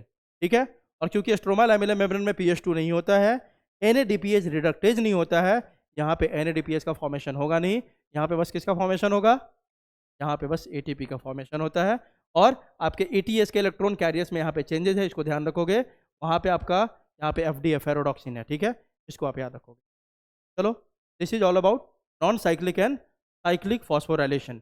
तो साइक्लिक में बस ATP का फॉर्मेशन, नॉन साइक्लिक में ATP प्लस NADPH दोनों बनता। तो लाइट रिएक्शन हमने कंप्लीट कर लिया। लाइट रिएक्शन में हमने क्या देखा, ATP बना लिया और NADPH। अब इसी ATP और NADPH का यूज कहाँ होगा आपका, डार्क रिएक्शन में, that is also called biosynthetic phase. Biosynthetic phase means synthesis of sugar molecule. ठीक है, तो चलो बातें अपन जल्दी से डार्क रिएक्शन पे। चलो, तो आगे अपन कहाँ पे, अब बायोसिंथेटिक पाथवे। इसमें दो चीज अपन देखेंगे, C3 cycle and C4 cycle. ठीक है, यहाँ पे देखो C3 पाथवे, या इसको कैल्विन साइकिल भी बोलते हैं साइंटिस्ट के नेम पे। यहाँ पे C3 साइकिल क्यों बोला हमने, क्योंकि जो पहला प्रोडक्ट बनेगा, स्टेबल प्रोडक्ट, है ना, अपन हमेशा ध्यान रखेंगे क्या यूज कर रहे हैं टर्म, स्टेबल। जो पहला स्टेबल प्रोडक्ट बनेगा आफ्टर CO2 फिक्सेशन, है ना, वह 3 कार्बन का एक एसिड होगा, जिसका नाम क्या आपका, फॉस्फोग्लिसैरिक एसिड।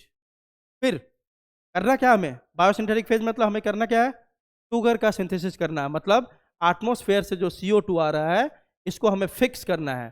फिक्स मतलब इसको यूटिलाइजेबल फॉर्म में हमें बनाना है ना, यूजेबल फॉर्म में हमें कन्वर्ट करना है।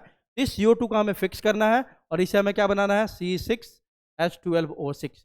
अब देखो, CO2 को फिक्स करना है, तो एटमॉस्फेयर से CO2 आ रहा है, इसको सबसे पहले एक्सेप्ट करने वाला तो कोई चाहिए ना, जहाँ से रिएक्शन की शुरुआत हो। इसको जो सबसे पहले CO2 को जो एक्सेप्ट करता है किसमें, C3 पाथवे में, वो एक 5 कार्बन का कंपाउंड है, डेट इज कॉल्ड RUBP, है ना, राइबोलोज 5 फॉस्फेट। और C4 पाथ में आपका जो पहला स्टेबल प्रोडक्ट बनेगा वह 4 कार्बन का होगा, that's why the name C4 pathway.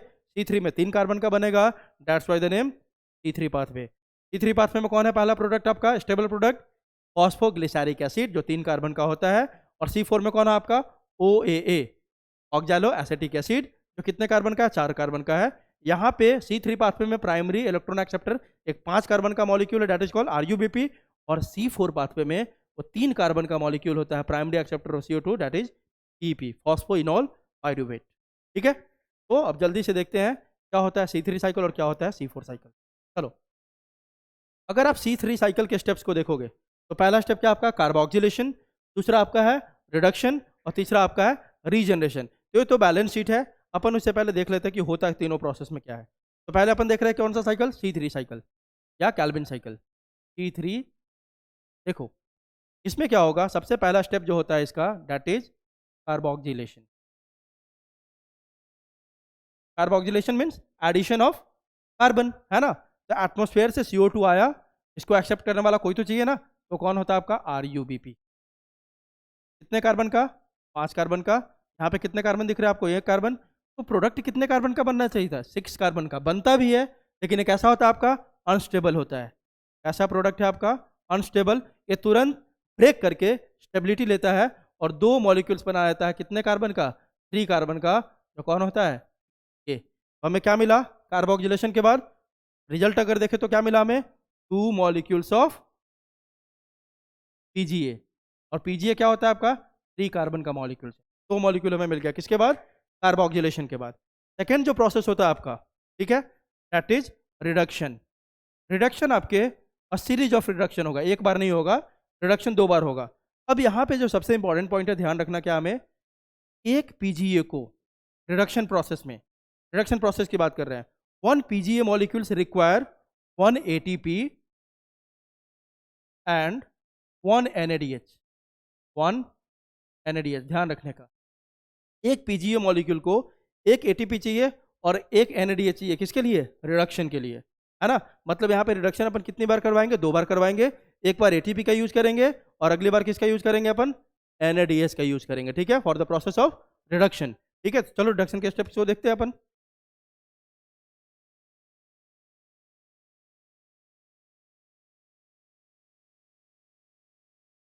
तो सेकेंड स्टेप क्या है हमारा, रिडक्शन। तो आपको याद रखने का, पहले स्टेप का प्रोडक्ट क्या मिला था हमें, 2 मॉलिक्यूल्स ऑफ 3 कार्बन PGA। ठीक है, तो इसका मतलब 2 बार हमें इस स्टेप को कैरी आउट करना होगा, क्योंकि हमें कितने मॉलिक्यूल्स मिले हैं, 2 मॉलिक्यूल्स। तो पहला देखो क्या है रिडक्शन में, अपन क्या करेंगे, चलो एक PGA का लिखते हैं अपन। 1 PGA मॉलिक्यूल कितने कार्बन का है भाई, 3 कार्बन का है। ठीक है, इसका पहले रिडक्शन करेंगे तो आपको बता दिया कितने ATP खर्च होंगे, 1 ATP। अब याद करो, तो ATP टूटेगा तो क्या बनाएगा, ADP। ATP टूटा, क्या बना, ADP प्लस इनऑर्गेनिक फॉस्फेट। यही फॉस्फेट कुछ अलग नहीं होगा, यहाँ पे आके ऐड हो जाएगा। जब PGA का आप स्ट्रक्चर देखोगे, कार्बन स्केलेटन तो ऐसा है, 3 नंबर कार्बन पे इसके क्या होते हैं, फॉस्फेट ग्रुप होते हैं, है ना। तो आप देखोगे इसको 3 PGA अपन लिखते हैं। 3 PGA मतलब कि तीसरे नंबर कार्बन पे क्या होगा, फॉस्फेट ग्रुप। अभी क्या हुआ देखो, तो यहाँ पे एक फॉस्फेट निकला ना ATP के ब्रेकडाउन के कारण, यह फॉस्फेट बस यहाँ पे ऐड हो जाएगा, किस नंबर पे, 1 नंबर पे। तो इसका नाम हो जाता है 1,3-PA, है ना। मतलब अब क्या हो गया, 1,3 बाईफॉस्फोग्लिसैरिक एसिड। क्या नाम हो गया, 1,3 बाईफॉस्फो। कैसे भाई, पहले से देखो तो CCC, तीसरे नंबर पे क्या था, फॉस्फेट। अब पहले नंबर पे भी लग गया फॉस्फेट, तो नाम क्या हो गया, 1,3 बाईफॉस्फोग्लिसैरिक एसिड या 1,3 बाईफॉस्फोग्लिसरेट। ठीक है, इसका स्ट्रक्चर ये हो गया। सिंपल सी बात थी, क्योंकि सर यह जो ये निकला यहाँ से, वह जाके यहाँ पे ऐड हो गया। अब देखो क्या बताया आपको, आगे 2 बार रिडक्शन होगा ना, एक बार तो कर लिया हमने। ठीक है, तो क्या बन गया, 1,3 बाईफॉस्फोग्लिसैरिक एसिड। अगला क्या यूज करेंगे, NADH। एक PG के लिए कितने NADH, सिंगल NADH। इससे हमें मिल जाएगा 12 molecules of G3P, glycerol aldehyde phosphate. क्या मिल जाएगा हमें, 12 molecules of G3P, glycerol aldehyde phosphate. ठीक है, अब देखो ये भी कितने कार्बन का है, 3 कार्बन का है, G3P, क्योंकि कहीं पे भी डीकार्बोक्सिलेशन नहीं हो रहा है, CO2 का रिमूवल नहीं हो रहा है। तो कितने मिल गया हमें, 12 मॉलिक्यूल्स ऑफ G3P। आ रही बात समझ। अब देखो 12 मॉलिक्यूल्स ऑफ G3P जो मिलता है आपका, वो कहाँ जाएगा, जो 10 है आपका, ये पूरे रिएक्शन की बात करेंगे। चलो अभी 12 को हटाते हैं, अभी ये समझो आप G3P बन गया। ठीक है, अब ये G3P ही क्या करेगा, कुछ मॉलिक्यूल G3P के क्या बनाएंगे आपके, बना लेगा, और जो बाकी G3P के मॉलिक्यूल्स होते हैं वो क्या बना लेता है, फिर से आपका रीजनरेशन कर देता है, अगला प्रोसेस जो है आपका, और बना लेगा RUBP। तो रिडक्शन में क्या हुआ, पहले ATP यूज किया, बन गया 1,3 बाईफॉस्फोग्लिसैरिक एसिड। उसके बाद आपका क्या हुआ, NADH यूज हुआ। उससे हमें जब देखेंगे पूरे ओवरऑल रिएक्शन को, तो कितने G3P मिलेंगे, 12 G3P मॉलिक्यूल्स। ये 12 G3P मॉलिक्यूल्स मतलब ये 12 जो मिला ना, इसमें से 2 G3P क्या बना लेता है आपका, शुगर मॉलिक्यूल्स, और बाकी 10 जो है, 10 G3P जो बच गए, वह अगला प्रोसेस करता है, डेट इज अगला प्रोसेस जो आपका C3 साइकिल का रीजनरेशन, और ये बना लेगा क्या, RUBP। क्या बना लेगा, RUBP। ठीक है। अब देखो हमने जो ये सारा प्रोसेस लिखा कितने के लिया, 1 मॉलिक्यूल के लिए लिखा। ठीक है। अब 2 मॉलिक्यूल के लिए लिखते हैं फाइनली अपन। कितने के लिए, 2 मॉलिक्यूल के लिए लिखते हैं। ठीक है। तो देखो तो आप, हमें कितने मॉलिक्यूल से PGM मिला था, 2 मॉलिक्यूल से PGM मिला था। ठीक है। और दूसरी बात हमें ये भी ध्यान रखना है कि कैल्विन साइकिल को हमें, पूरे कैल्विन साइकिल को कितनी बार चलाना होगा, 6 बार, है ना। क्योंकि एक बार कैल्विन साइकिल एक CO2 को ले सकता है।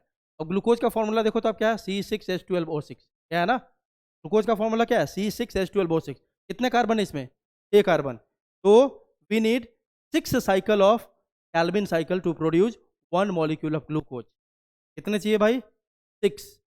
We need 6 Calvin cycle to produce 1 molecule of glucose. एक मॉलिक्यूल ग्लूकोज बनाने के लिए हमें कितनी बार कैल्विन साइकिल को रन करना होगा, 6 C3 साइकिल हमें रन करना होगा। तो अपन इक्वेशन पूरा का अगर लिखेंगे तो क्या होगा, देखो ओवरऑल इक्वेशन लिख रहे हैं अपन, है ना, 6 कैल्विन साइकिल के लिए। चलो देखते हैं हमें क्या मिला अभी। हमने देखा 2 PGA मॉलिक्यूल था, तो 6 के लिए अगर देखें तो कितने हो जाएंगे, रिडक्शन इस पे लिख रहे हैं अपन, 12 PGA मॉलिक्यूल मिल जाएगा हमें। अगर 6 साइकिल की बात करें, एक साइकिल में आपको कितना मिला था, 1 साइकिल में आपको मिला था 2 PGA। एक साइकिल में कितना मिलेगा भाई, 12 PGA। अगला क्या याद रखना आपको, एक PGA को एक ATP चाहिए और एक क्या चाहिए, NADH चाहिए इन द प्रोसेस ऑफ रिडक्शन। तो 12 PGA के लिए कितना ATP डाल दे अपन, 12 ATP। एक के लिए एक चाहिए तो 12 के लिए कितना चाहिए होगा, 12 ATP। इससे आपके कितने मॉलिक्यूल्स बनेंगे, 12 मॉलिक्यूल्स बन जाएंगे किसके, 1,3,5 फॉस्फोग्लिसरिक एसिड के। इसमें अब देखो तो एक PGA को चाहिए एक NADH, तो 12 के लिए कितने चाहिए होंगे, 12 NADH। इससे बन जाएगा देखो तो कितने मॉलिक्यूल्स बन जाएंगे, 12 मॉलिक्यूल्स ऑफ G3P। ये ओवरऑल इक्वेशन लिख रहा हूँ, है ना, रिडक्शन का। कितने बन गए आपके, 12 G3P। अब ग्लिसरॉल्डिहाइड फॉस्फेट। अब इसमें से क्या होगा देखो, 10 जो है वो आगे के प्रोसेस में जाएगा, और 2 जो है यहाँ से बाहर निकल के क्या बना लिया, तो G3P क्या बनाएगा आपका, ग्लूकोज या स्टार्च बोलो आप। और जो बाकी 10 बच गए वह अगला प्रोसेस में जाएगा, दैट इज रीजनरेशन। इस प्रोसेस में जाएगा अगला प्रोसेस, दैट इज रीजनरेशन। अब याद करो तो सबसे पहला जो स्टेप लिखा था हमने, तो कार्बोक्यूलेशन कर रहे थे, तो कार्बोक्यूलेशन में हमने क्या लिखा था, CO2 प्लस RUBP। मतलब एक CO2 के लिए एक RUBP चाहिए, तो 6 CO2 के लिए कितने RUBP चाहिए, 6। तो हमें कितने RUBP को रीजनरेट करना है, 6 RUBP को। 6 साइकिल में कितने RUBP यूज होंगे, 6 कैल्विन साइकिल में 6 RUBP। अब RUBP का आपने कार्बन नंबर देखा था, 5 था। ठीक है। और G3P का मैंने अभी बताया था कितना कार्बन नंबर, 3 है। तो देखो तो कहाँ चला गया आपका, ग्लूकोज बनाने में। बाकी कितने बच गए, 10। तो 10 इंटू 3 करो तो इसको कितने कार्बन बच गया, 30। और इधर भी कितने कार्बन है, 30। तो देखो ना, हो गया ना रीजनरेशन, 30 कार्बन इधर भी है और 30 इधर RUBP में। तो क्या हो गया, टोटल रीजनरेशन। तो यही 3 प्रोसेस है किसमें, किसमें, C3 साइकिल में। पहला कार्बोक्सिलेशन, कार्बोक्सिलेशन मतलब RUBP एक्सेप्ट करता है किसको, CO2 को, और बना देता है क्या आपका 12 मॉलिक्यूल्स ऑफ, ये वह 12 मॉलिक्यूल्स ऑफ PGA कहाँ जाता है, अगला प्रोसेस जैसे रिडक्शन। रिडक्शन में पहले ATP यूज होगा, फिर NADH हो जाएगा, बन जाएगा 12 मॉलिक्यूल्स ऑफ G3P। इसमें से 2 मॉलिक्यूल G3P का क्या बनाएगा, ग्लूकोज, है ना। और जो बाकी 10 बच गए, तीसरा प्रोसेस दैट इज रीजनरेशन, और 6 RUBP को रीजनरेट कर देगा ताकि ये फिर से नेक्स्ट कैल्विन साइकिल को कैरी आउट कर सके। ठीक है। This is all about what, Calvin cycle. अब इसको कैल्विन साइकिल को अपन देखते हैं जरा, यहाँ देखो, देखो यही बताया मैंने, कार्बोक्सिलेशन स्टेप में आपने देखा था कोई ATP का यूज नहीं हुआ था, कोई NADH का यूज नहीं हुआ था। मतलब लाइट रिएक्शन में जो ATP और NADH बना था वो सबसे पहले यूटिलाइज कहाँ होना शुरू हुआ, कैल्विन साइकिल के किस स्टेप में, रिडक्शन में। रिडक्शन में हमने देखा ये किसका हिसाब किताब है आपका, number of ATP and NADPH required पर CO2, एक CO2 का है ना।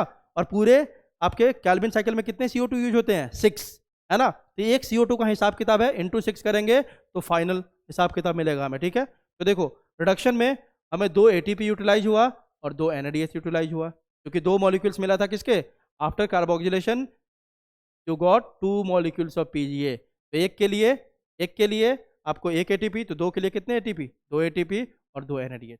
ठीक है। रीजनरेशन में आपने देखा एनएडीएच का कोई यूज नहीं होगा, एक एटीपी का यूज होता है। मतलब जो 10G3P से मैंने बोला था ना 6 RUBP रीजनरेट होता है, इस RUBP को रीजनरेट होने के लिए एक एटीपी, एक RUBP को रीजनरेट होने के लिए एक एटीपी, तो 6 RUBP को रीजनरेट होने के लिए कितने एटीपी चाहिए होंगे? एटीपी। इसमें कितने एटीपी यूज हो रहा है? एक के लिए अगर बात करें तो एक RUBP के लिए एक एटीपी। ओवरऑल आपका यहाँ पे लिखा हुआ है कि पूरे कैल्विन साइकिल में कितने CO2 अंदर गए? 6 CO2, और उससे कितना मिला आपका? 1 मॉलिक्यूल ऑफ ग्लूकोज। कितने एटीपी टोटल यूज हुए? 18 एटीपी। बोलोगे सर कहाँ 18 एटीपी? बिल्कुल हुआ ना, देखो ना, 12 एटीपी कहाँ यूज हुआ था आपका?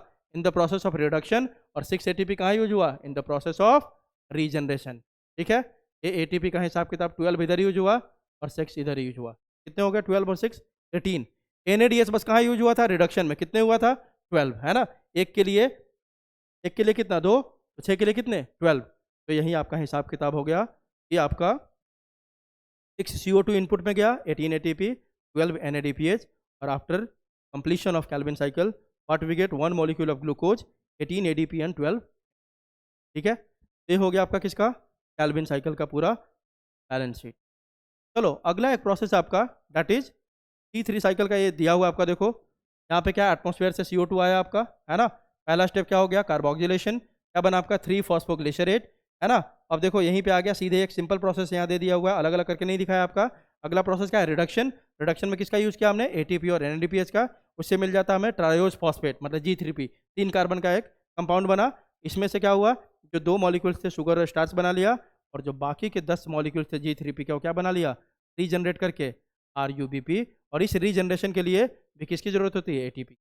मतलब एक RUBP को रीजनरेट करने के लिए एक एटीपी, 6 को रीजनरेट करने के लिए, ठीक है, यहाँ पे एक मॉलिक्यूल का दिया हुआ आपका, जब 6 का करोगे तो तब आपका क्या हो जाएगा? ये, क्योंकि यहाँ पे 2 मॉलिक्यूल इसका हो जाएगा, फिर 12 ATP हो जाएंगे, जो भी बताए।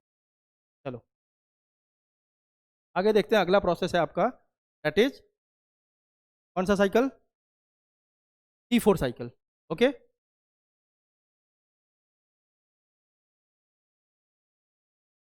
Next is C4 pathway. अब C4 पाथवे होता क्या है? देखो आप, जो प्लांट्स आपका ट्रॉपिकल रीजन्स में होते हैं, उनमें एक स्पेशल मैकेनिज्म होता है, that is called C4 pathway. ठीक है, और उन प्लांट्स को क्या बोलते हैं अपन? जिसके अंदर C4 पाथवे होता है, that plants are called C4 plants. और एग्जांपल दिया हुआ आपका शुगर केन में, सॉर्गम, है ना, सालसोला, एट्रीप्लेक्स, ये सब क्या आपके C4 प्लांट्स है, पहली बात। अब देखो C4 प्लांट में कुछ स्पेशल मैकेनिज्म होते हैं, कुछ स्पेशल फीचर्स होते हैं, वो अडप्ट करता है ना, फोटो रेस्पिरेशन को मिनिमाइज करने के लिए। देखो special features of C4 plant क्या होता है? They have a special type of leaf anatomy called Kranz anatomy. अपन देखेंगे, अपन जो C4 प्लांट है उसके लीफ में एक स्पेशल एनाटॉमी मिलेगा, that is called Kranz anatomy. दूसरा क्या आपका? They tolerate higher temperatures. तीसरा, they show response to high light intensities, and they lack a process called photorespiration. Very important, दो बातें इसमें आपको दिखाई दे रहा है। एक तो C4 प्लांट के लीफ में आपको एक स्पेशल एनाटॉमी मिलेगा, that is called Kranz anatomy. और दूसरा, C4 प्लांट में फोटो रेस्पिरेशन नहीं होता है, जबकि C3 प्लांट में फोटो रेस्पिरेशन होता है। ठीक है, अब देखो C4 plants are also characterised by dimorphic chloroplast. Dimorphic means दो डिफरेंट टाइप के क्लोरोप्लास्ट आपको दिखाई देंगे, किसमें? C4 प्लांट में। एक क्लोरोप्लास्ट क्या होता है आपका? देखो मीजोफिल सेल में जो क्लोरोफिल होंगे, वो उसका साइज क्या होगा? स्मॉल होगा, और उसमें ग्रैना प्रेजेंट होगा, उसको बोलते हैं ग्रैनल क्लोरोप्लास्ट। और जो आपके बंडल शीथ के सेल्स होंगे, वो लार्ज साइज का होगा, और वो कैसा होगा?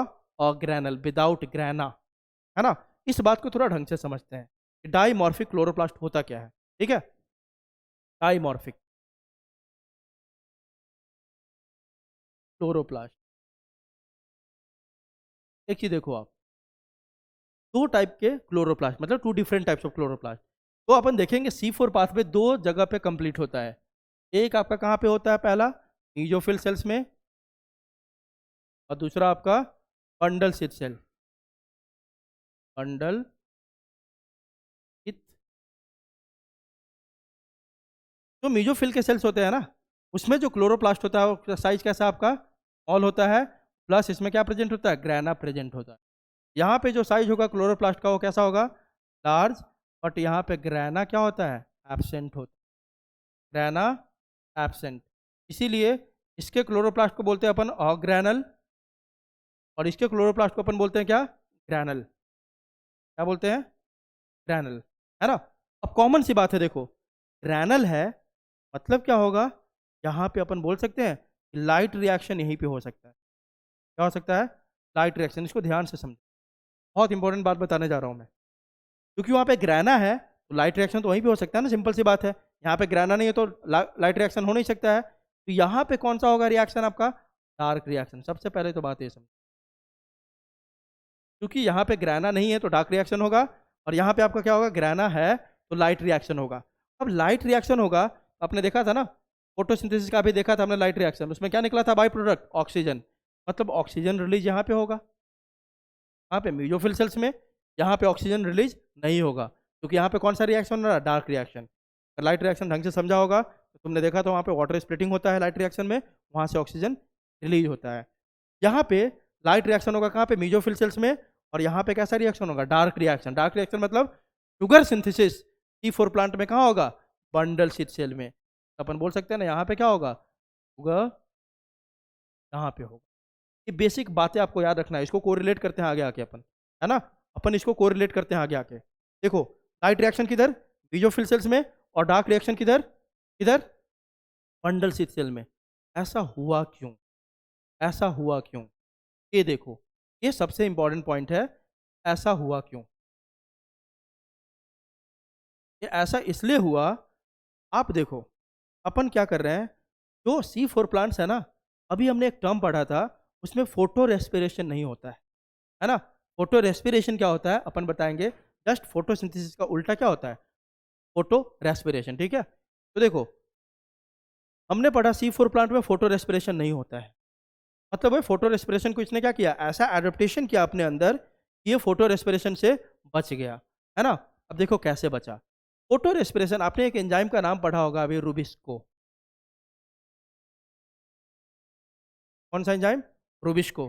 तो कार्बोक्सिलेशन प्रोसेस हो रहा था ना, ये मेंशन करना भूला मैं वहाँ पे, देखो RuBP जो CO2 को आपको एक्सेप्ट कर रहा था, इसको, इस रिएक्शन को कैटेलाइज करता है कौन सा एंजाइम आपका, रूबिस्को, है ना।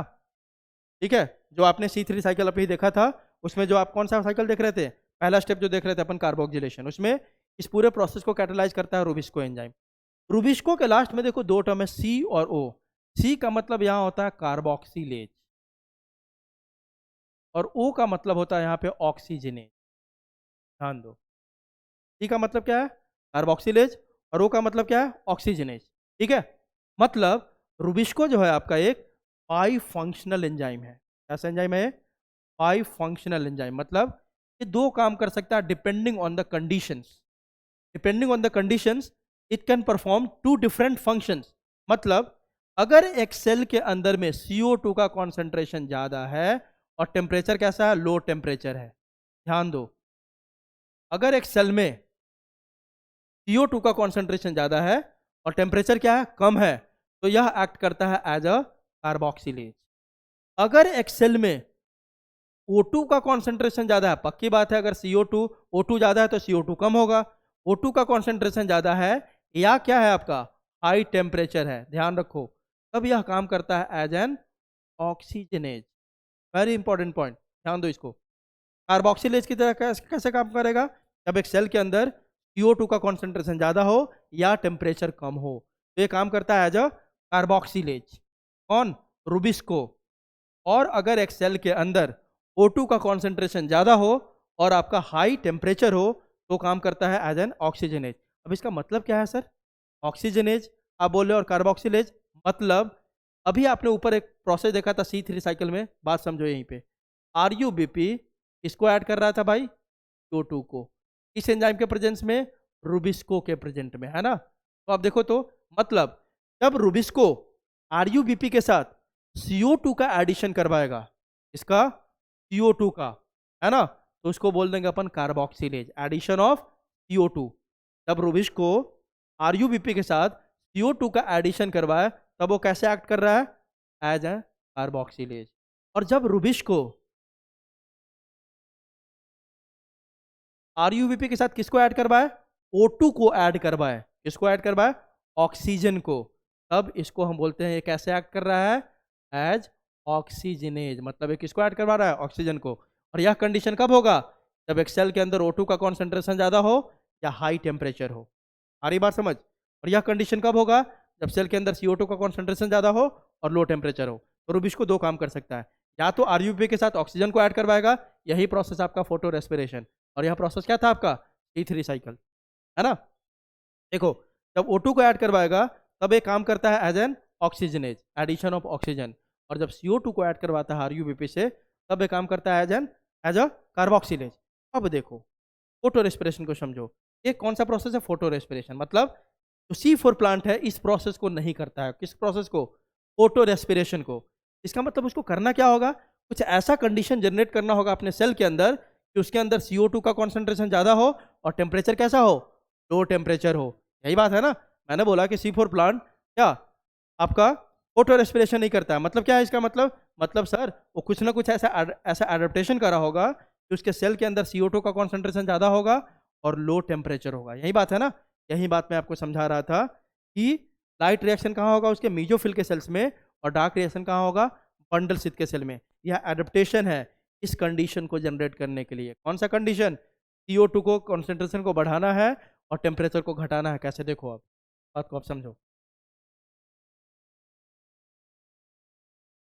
देखो, हमने क्या बोला था? आपने लीफ एनाटॉमी देखा होगा। लीफ एनाटॉमी में तुमने देखा होगा ऊपर में कौन से सेल होते हैं?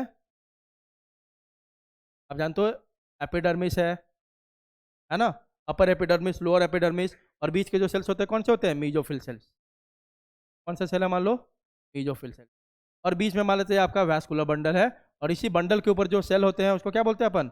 Bundle sheath cell. इस बंडल के ऊपर जो मेनी लेयर में सेल्स होते हैं this is called as bundle sheath cell. ध्यान दो, ये क्या है आपके? बंडल सीट सेल जो वैस्कुलर बंडल के ऊपर होता है। और ये सब कौन से सेल है? Mesophyll cells. तो मैंने आपको क्या बोला कि जो मीजोफिल सेल्स के क्लोरोप्लास्ट है वो कैसे है? ग्रैनल। इसके अंदर जो क्लोरोप्लास्ट है वो कैसे है? ग्रैनल है। हाँ देखो, इसके मान लो ये मीजोफिल सेल्स है, इसके अंदर जो क्लोरोप्लास्ट है ये सब कैसे है? ग्रैनल। मतलब ग्रैना प्रेजेंट है। और जो आपके बंडल सीट सेल के अंदर क्लोरोप्लास्ट है इन सब के अंदर ये कैसे हैं? ऑर्गेनल, है ना? मतलब क्या हुआ? लाइट रिएक्शन कहाँ होगा? मीजोफिल सेल्स में, ऊपर। नीचे नहीं होगा, क्योंकि बंडल सीट सेल हमेशा कहाँ होते हैं? नीचे होते हैं। वैस्कुलर बंडल सेंटर में होता है, मीजोफिल ऊपर होता है कुछ सेल, है ना? तो देखो, तो लाइट रिएक्शन यहाँ ऊपर होगा। मतलब ऑक्सीजन रिलीज इधर होगा ऊपर में। तो क्या पता चला? तो यह पता चला कि T3 पाथवे कहाँ होना है? यहाँ पे वैस्कुलर बंडल के अंदर। कहाँ होना है? Vascular bundle. बोला ना, डार्क रिएक्शन कहाँ होना है? वैस्कुलर बंडल के अंदर। ठीक है। अब देखो इससे क्या फायदा हुआ। ऑक्सीजन जो भी है ऊपर के सेल्स में रह गया। किसके सेल्स में? मीजोफिल सेल्स में। कहाँ रह गया? मीजोफिल सेल्स में। प्लस जो सनलाइट आएगा वो तो पहले ऊपर ही गिरेगा ना, इस सेल्स पे, मीजोफिल सेल्स पे। यहाँ तक पहुँचते पहुँचते कहाँ तक? वैस्कुलर बंडल तक पहुँचते पहुँचते टेम्परेचर भी कम हो जाएगा, क्योंकि लाइट इंटेंसिटी कम आएगा यहाँ पे। देखो, तो बंडल शीथ में दोनों कंडीशन क्रिएट कर लिया। सारा ऑक्सीजन ऊपर ही रह गया। बोलोगे सर ऑक्सीजन नीचे नहीं आ सकता है? तो अपन अभी देखेंगे। तो बंडल शीथ के सेल्स होते हैं ना, वो इम्परवियस होता है गैसेस एक्सचेंज के लिए। मतलब ये बंडल शीथ के सेल्स किसी भी ऑक्सीजन या किसी भी गैस के ट्रांसपोर्ट को रोकता है, नहीं होने देता है ना? Character of bundle sheath cell अभी पढ़ेंगे अपन। वो इम्परवियस होता है गैसेस के लिए, मतलब गैस के ट्रांसपोर्ट को अलाउ नहीं करता है। तो ऑक्सीजन सारा ऊपर ही रह जाएगा। इसका मतलब इस सेल में क्या हुआ? बंडल स्थित सेल में CO2 का कॉन्सेंट्रेशन ज़्यादा रह गया, ऑक्सीजन को आने ही नहीं। दूसरी बात, क्योंकि ऊपर में टेम्परेचर कहाँ आएगा सबसे पहले? लाइट इंटेंसिटी ऊपर वाले सेल्स में। तो नीचे आते आते टेम्परेचर भी कैसा हो गया? लो। क्यों? जहाँ ज़्यादा लाइट गिरेगा टेम्परेचर ज़्यादा ऊपर होगा। तो यहाँ पे इसने कंडीशन क्रिएट कर लिया, कैसा? Low temperature plus high CO2 concentration, और बचा लिया खुद को किससे? फोटो रेस्पिरेशन को। Very simple. ये कैसे पॉसिबल हुआ? Because of dimorphic chloroplast, mesophyll granal, और आपका बंडल स्थित के क्लोरोप्लास्ट कैसे? ऑर्गेनल। बात समझ? तो इस तरह से ये फोटो रेस्पिरेशन से खुद को बचा लेता है। कौन? T4 plant. चलो अब आते हैं अपन प्रोसेस पे। ये बेसिक बात है, कैरेक्टर पे अपन थे, ठीक है? चलो देखते हैं अब।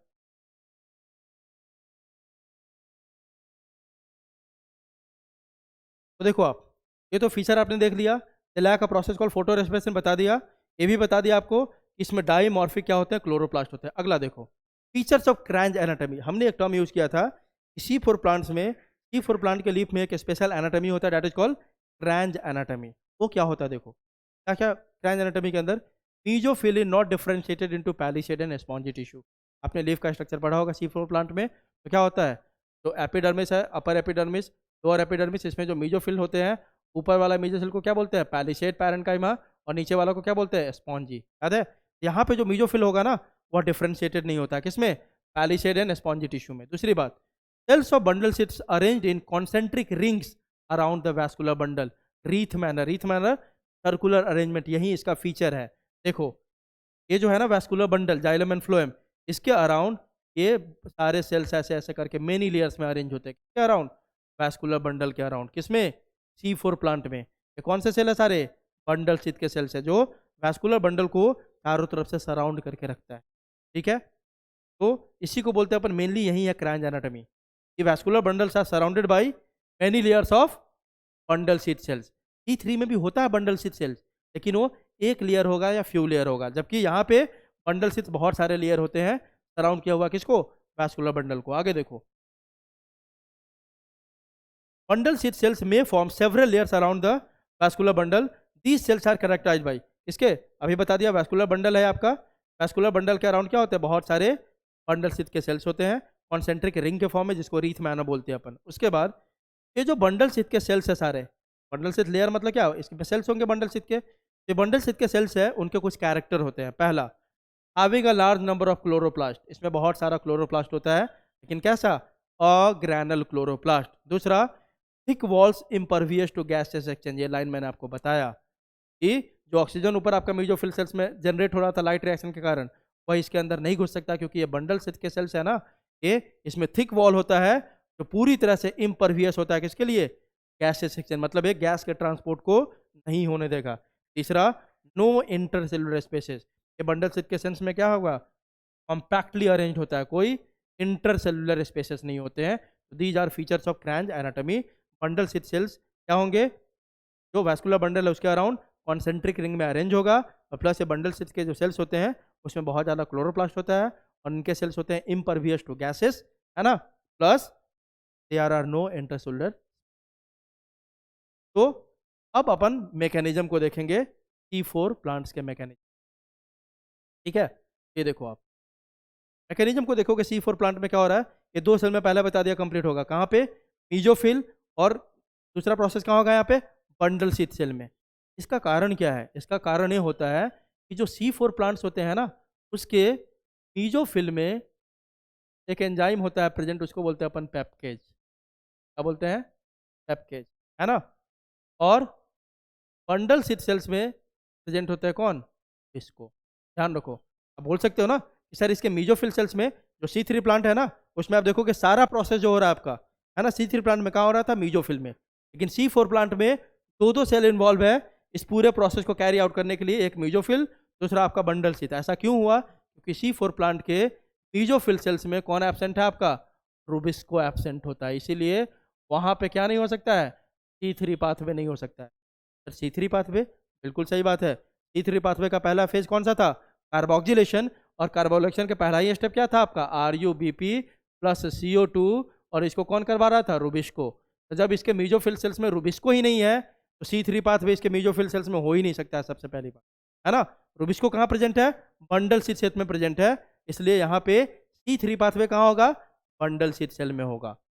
दूसरी बात इससे ये भी पता चलता है ना कि weather it is C3 plant और C4 प्लांट, शुगर सिंथेसिस हमेशा किस पाथवे से होगा, पाथवे से। C4 प्लांट है ना, लेकिन शुगर सिंथेसिस इसमें भी किससे हो रहा है, C3 पाथवे से ही हो रहा है। तो C3 pathway is universal to all the plant, whether it is C3 और C4, C3 और C4 हो, C3 पाथवे ही दोनों में शुगर बनाएगा। बस फर्क क्या है, वहां पे शुगर सिंथेसिस कहाँ हो रहा था, मीजोफिल में, C4 में शुगर सिंथेसिस कहाँ होगा, बंडल शीथ के सेल्स में होगा। ऐसा क्यों, क्योंकि यहाँ पे मीजोफिल में कौन सा एंजाइम एब्सेंट है आपका, रूबिस्को एंजाइम एब्सेंट। ठीक है, चलो तब देख लेते हैं मैकेनिज्म को हुआ क्या। देखो एटमॉस्फेयर से क्या आ रहा है आपका, CO2 अंदर आया, H2O के साथ कंबाइन करके क्या बना लिया, बाइकार्बोनेट आयन SCO3-। अब इसको एक्सेप्ट करने वाला आपको बताया था, याद करो, C4 पाथवे में प्राइमरी CO2 एक्सेप्टर कौन है आपका, बताया था मैंने, PEP, फॉस्फोइनोल पाइरुवेट, जो कितने कार्बन का है, 3 कार्बन का है। है ना। तो देखो जैसे ही आपका CO2 बाहर से आया, इसको कौन रिसीव किया, फॉस्फोइनोल पायरुवेट, तो 3 कार्बन का है, तो पक्की बात है यहाँ पे स्टेप को अगर मैं लिखूँ तो देखो हुआ क्या, CO2 आया बाहर से और इसको एक्सेप्ट करने वाला कौन है आपका PEP, और इस रिएक्शन को कैटेलाइज कौन कर रहा है, पेप्केज। यहाँ पे कौन सा एंजाइम है आपका, पेप्केज, और इसे बनेगा क्या, ये दिखा रहा हूँ मैं, इससे बनेगा आपका, क्योंकि ये 1 कार्बन है, ये 3 कार्बन है, तो 4 कार्बन का एक प्रोडक्ट बनना चाहिए, जो कौन है आपका OAA, जो शुरू में आपको बेसिक इंट्रोडक्शन में ही बताया था। C4 पाथवे इसलिए ही नाम है क्योंकि पहला स्टेबल प्रोडक्ट क्या बनता है, 4 कार्बन का, that is OA, oxaloacetic acid. तो देखिए यूँ आपका CO2 आया, PEP इसको एक्सेप्ट किया, एक 4 कार्बन का प्रोडक्ट बना, इसमें सीधा C4 एसिड लिखा हुआ है आपका NCERT में, डेट इज OAA। अब OAA का क्या होता है, वो फर्दर कन्वर्ट हो जाता है यहीं पे म्यूजोफिल सेल्स में ही, है ना, इसमें कन्वर्ट हो जाता है OA मैलिक एसिड में या एस्पर्टिक एसिड में। किसमें हुआ क्या, देखो CO2 आया, PEP एक्सेप्ट किया, बना दिया आपका एक 4 कार्बन का compound OAA। OAA mesophyll cells में कन्वर्ट हो गया किसमें, मैलिक एसिड में या एस्पार्टिक एसिड में। जब ये मैलिक एसिड बन गया तब यह प्लाज्मोडेस्माटा होते हुए ट्रांसपोर्ट होकर कहाँ पहुंच जाएगा, malic acid bundle sheath cell में। जैसे ही बंडल शीथ में पहुंचा आपका कौन, मैलिक एसिड, कितने कार्बन का, 4 कार्बन का, इसमें सबसे पहला स्टेप जो होगा क्या होगा आपका, डी कार्बोक्सिलेशन। क्या होगा, डी कार्बोक्सिलेशन, मतलब C4 है ना, मैलिक एसिड 4 कार्बन का है, उसमें से एक CO2 देखो यहाँ पे बाहर निकल गया, CO2 बाहर निकल गया, है ना, तब कितने कार्बन का प्रोडक्ट बनेगा, 3 कार्बन का, डेट इज आपका कौन, PEP, फॉस्फोइनोल पायरुवेट, है ना। ठीक है, आई बात समझ। और यह यहाँ से ट्रांसपोर्ट होकर कहाँ जाएगा, फिर से मीजोफिल में, और बना देगा आपका फॉस्फोइनोल पायरुविक। क्या बनता है, पायरुविक एसिड, C3 का जो बनेगा पायरुविक। अब इस पर विजिबिलिटी प्रॉपर नहीं है, मैं अपने तरीके से इसको बता देता हूँ। देखो पहले हुआ क्या, पहला प्रोसेस कहाँ हो रहा है, पहला प्रोसेस हो रहा है मीजोफिल में, और ये दोनों के सेल्स जुड़े हुए हैं किससे, प्लाज्मोडेस्माटा से। और दूसरा प्रोसेस कहाँ हो रहा है आपका, बंडल शीथ। बहुत सिंपल सा प्रोसेस है, एटमॉस्फेयर से CO2 आया, इस CO2 को एक्सेप्ट किया कौन, कि रिएक्शन को कैटेलाइज किया पेप्केज, बन गया आपका 4 कार्बन का product, that is OA। OA अंदर ही आपका कन्वर्ट हो जाता है किस में, मैलिक एसिड में। मैलिक एसिड भी कितने कार्बन का है, 4 कार्बन का। अब प्लाज्मोडेस्माटा से होते हुए मैलिक एसिड कहाँ पहुँच गया, मैलिक एसिड कहाँ पहुँच गया आपके बंडल शीथ सेल में। ये कौन सा है, मीजोफिल सेल्स, MC लिख दिया मैंने, और ये आपका बंडल शीथ सेल्स। ए मैलिक एसिड कहाँ आ गया आपका, पहुँच गया कहाँ पे, बंडल शीथ सेल में। अब इस मैलिक एसिड से क्या होगा, सबसे पहला काम डी कार्बोक्सिलेशन, मतलब एक CO2 बाहर निकल गया। अब एक CO2 बाहर निकला, 4 कार्बन था, कितने कार्बन का प्रोडक्ट बचा, 3 कार्बन का। ये जो 3 कार्बन का प्रोडक्ट बनता है वो कौन है आपका, पायरुवेट, पायरुविक एसिड, है ना। क्या बन गया आपका, पायरुवेट। यह पायरुवेट 3 कार्बन का है ना, यह ऊपर चला गया, फिर से ट्रांसपोर्ट होकर कहाँ पे, मीजोफिल सेल्स में, और मीजोफिल सेल्स में पायरुवेट आया और आके आपका क्या बना दिया, फिर से रीजनरेट कर दिया किसको, PEP को, फॉस्फोइनोल पायरुवेट को। अब देखो ये जो CO2 बाहर आया था, यह आप कहाँ एंटर कर जाएगा, C3 साइकिल में, बना देगा क्या आपका, देखो तो शुगर कहाँ बना आपका, बंडल शीथ सेल में। कैसे बना, ये जो मैलिक एसिड से जो एक CO2 निकला था, वही CO2 जाएगा C3 साइकिल में और बना लेगा क्या आपका, शुगर मॉलिक्यूल्स। और जो 3 कार्बन का प्रोडक्ट बच गया था पायरुवेट, वो फिर से चला जाएगा कहाँ पे, मीजोफिल सेल में, और रीजनरेट कर देगा किसको, फॉस्फोइनोल पायरुवेट को। This is all about C4 cycle. आपने देखा होगा एक CO2 एटमॉस्फेयर से आ रहा है और एक CO2 बंडल शीथ सेल के अंदर ही जनरेट हो रहा है ना।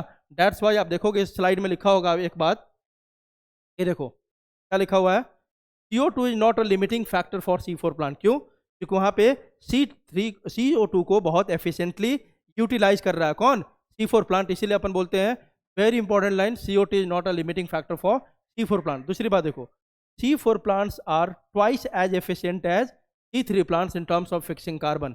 आप देख रहे हो ना, एटमॉस्फेयर से आया और अंदर में भी CO2 जनरेट कर रहा है ना।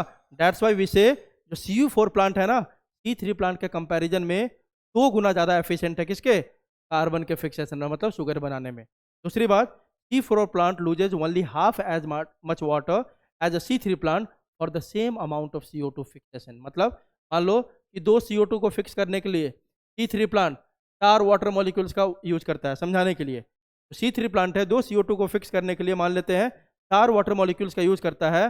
तो जो C4 प्लांट है सेम 2 CO2 को यूज करने के लिए बस 2 H2O का यूज करेगा, मतलब हाफ वाटर यूज करता है for fixation of same amount of CO2। कौन, C4 प्लांट। इसीलिए अपन बोलते हैं C4 plants are more efficient in comparison to T plants. क्यों? क्योंकि यहाँ पे CO2 का यूटिलाइजेशन बहुत बेहतर तरीके से हो रहा है। दूसरा, ये फोटो रेस्पिरेशन भी नहीं करता है। यहाँ पे देखो, यहीं पे आपका दिया हुआ है, क्या एंटर कर रहा है आपका 6 CO2 एंटर करेगा और क्या बन जाएगा 1 मॉलिक्यूल ऑफ ग्लूकोज। यहाँ पे ATP देखो आपको कितने यूज हो रहे हैं, 30 ATP, जबकि आपने C3 में देखा था कितने ATP, 18।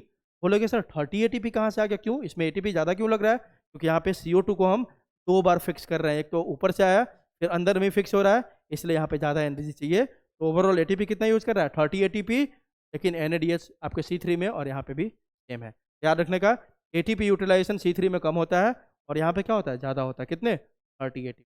This is all about C4 cycle. अब देखो, ये आपके NCERT में टेबल दिया हुआ है ना, C3 प्लांट और C4 प्लांट के बीच में डिफरेंस, ये आप देखोगे, इसको होप आप कर लोगे आप, ठीक है। अगर आप जल्दी जल्दी देखो तो अपन देख सकते हैं, cell type in which the Calvin cycle takes place. तो C3 प्लांट में कहाँ होता है कैल्विन साइकिल, मीजोफिल सेल्स में होता है ना। और C4 में कहाँ होता है आपका, कैल्विन साइकिल की बात चल रहा है ना, C3 साइकिल की, कहाँ होता है, बंडल सीट सेल में होता है, ठीक है। दूसरा आप पढ़ सकते हो, cell type in which the initial carboxylation reaction occurs.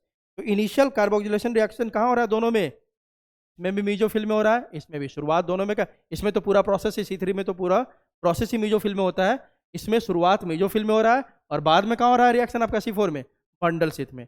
आगे देखो, how many cell types does the leaf have that fix CO2। इसमें पूछ रहा है how many cell type does the leaf have that fix CO2। इसमें कितने आप देख रहे हो, उसमें 1, कितने हैं 1 और इसमें 2, इसमें बस मीजोफिल, इसमें mesophyll plus bundle sheath. Which is the primary CO2 acceptor, इसमें कौन है आपका RUBP और इसमें कौन है आपका P, ठीक है। उसके बाद है number of carbon in the primary CO2 acceptor, इसमें 5 कार्बन है, 3 कार्बन है। उसके बाद है which is the primary CO2 fixation product, इसमें क्या है आपका PGA और इसमें क्या है आपका OAA, है ना।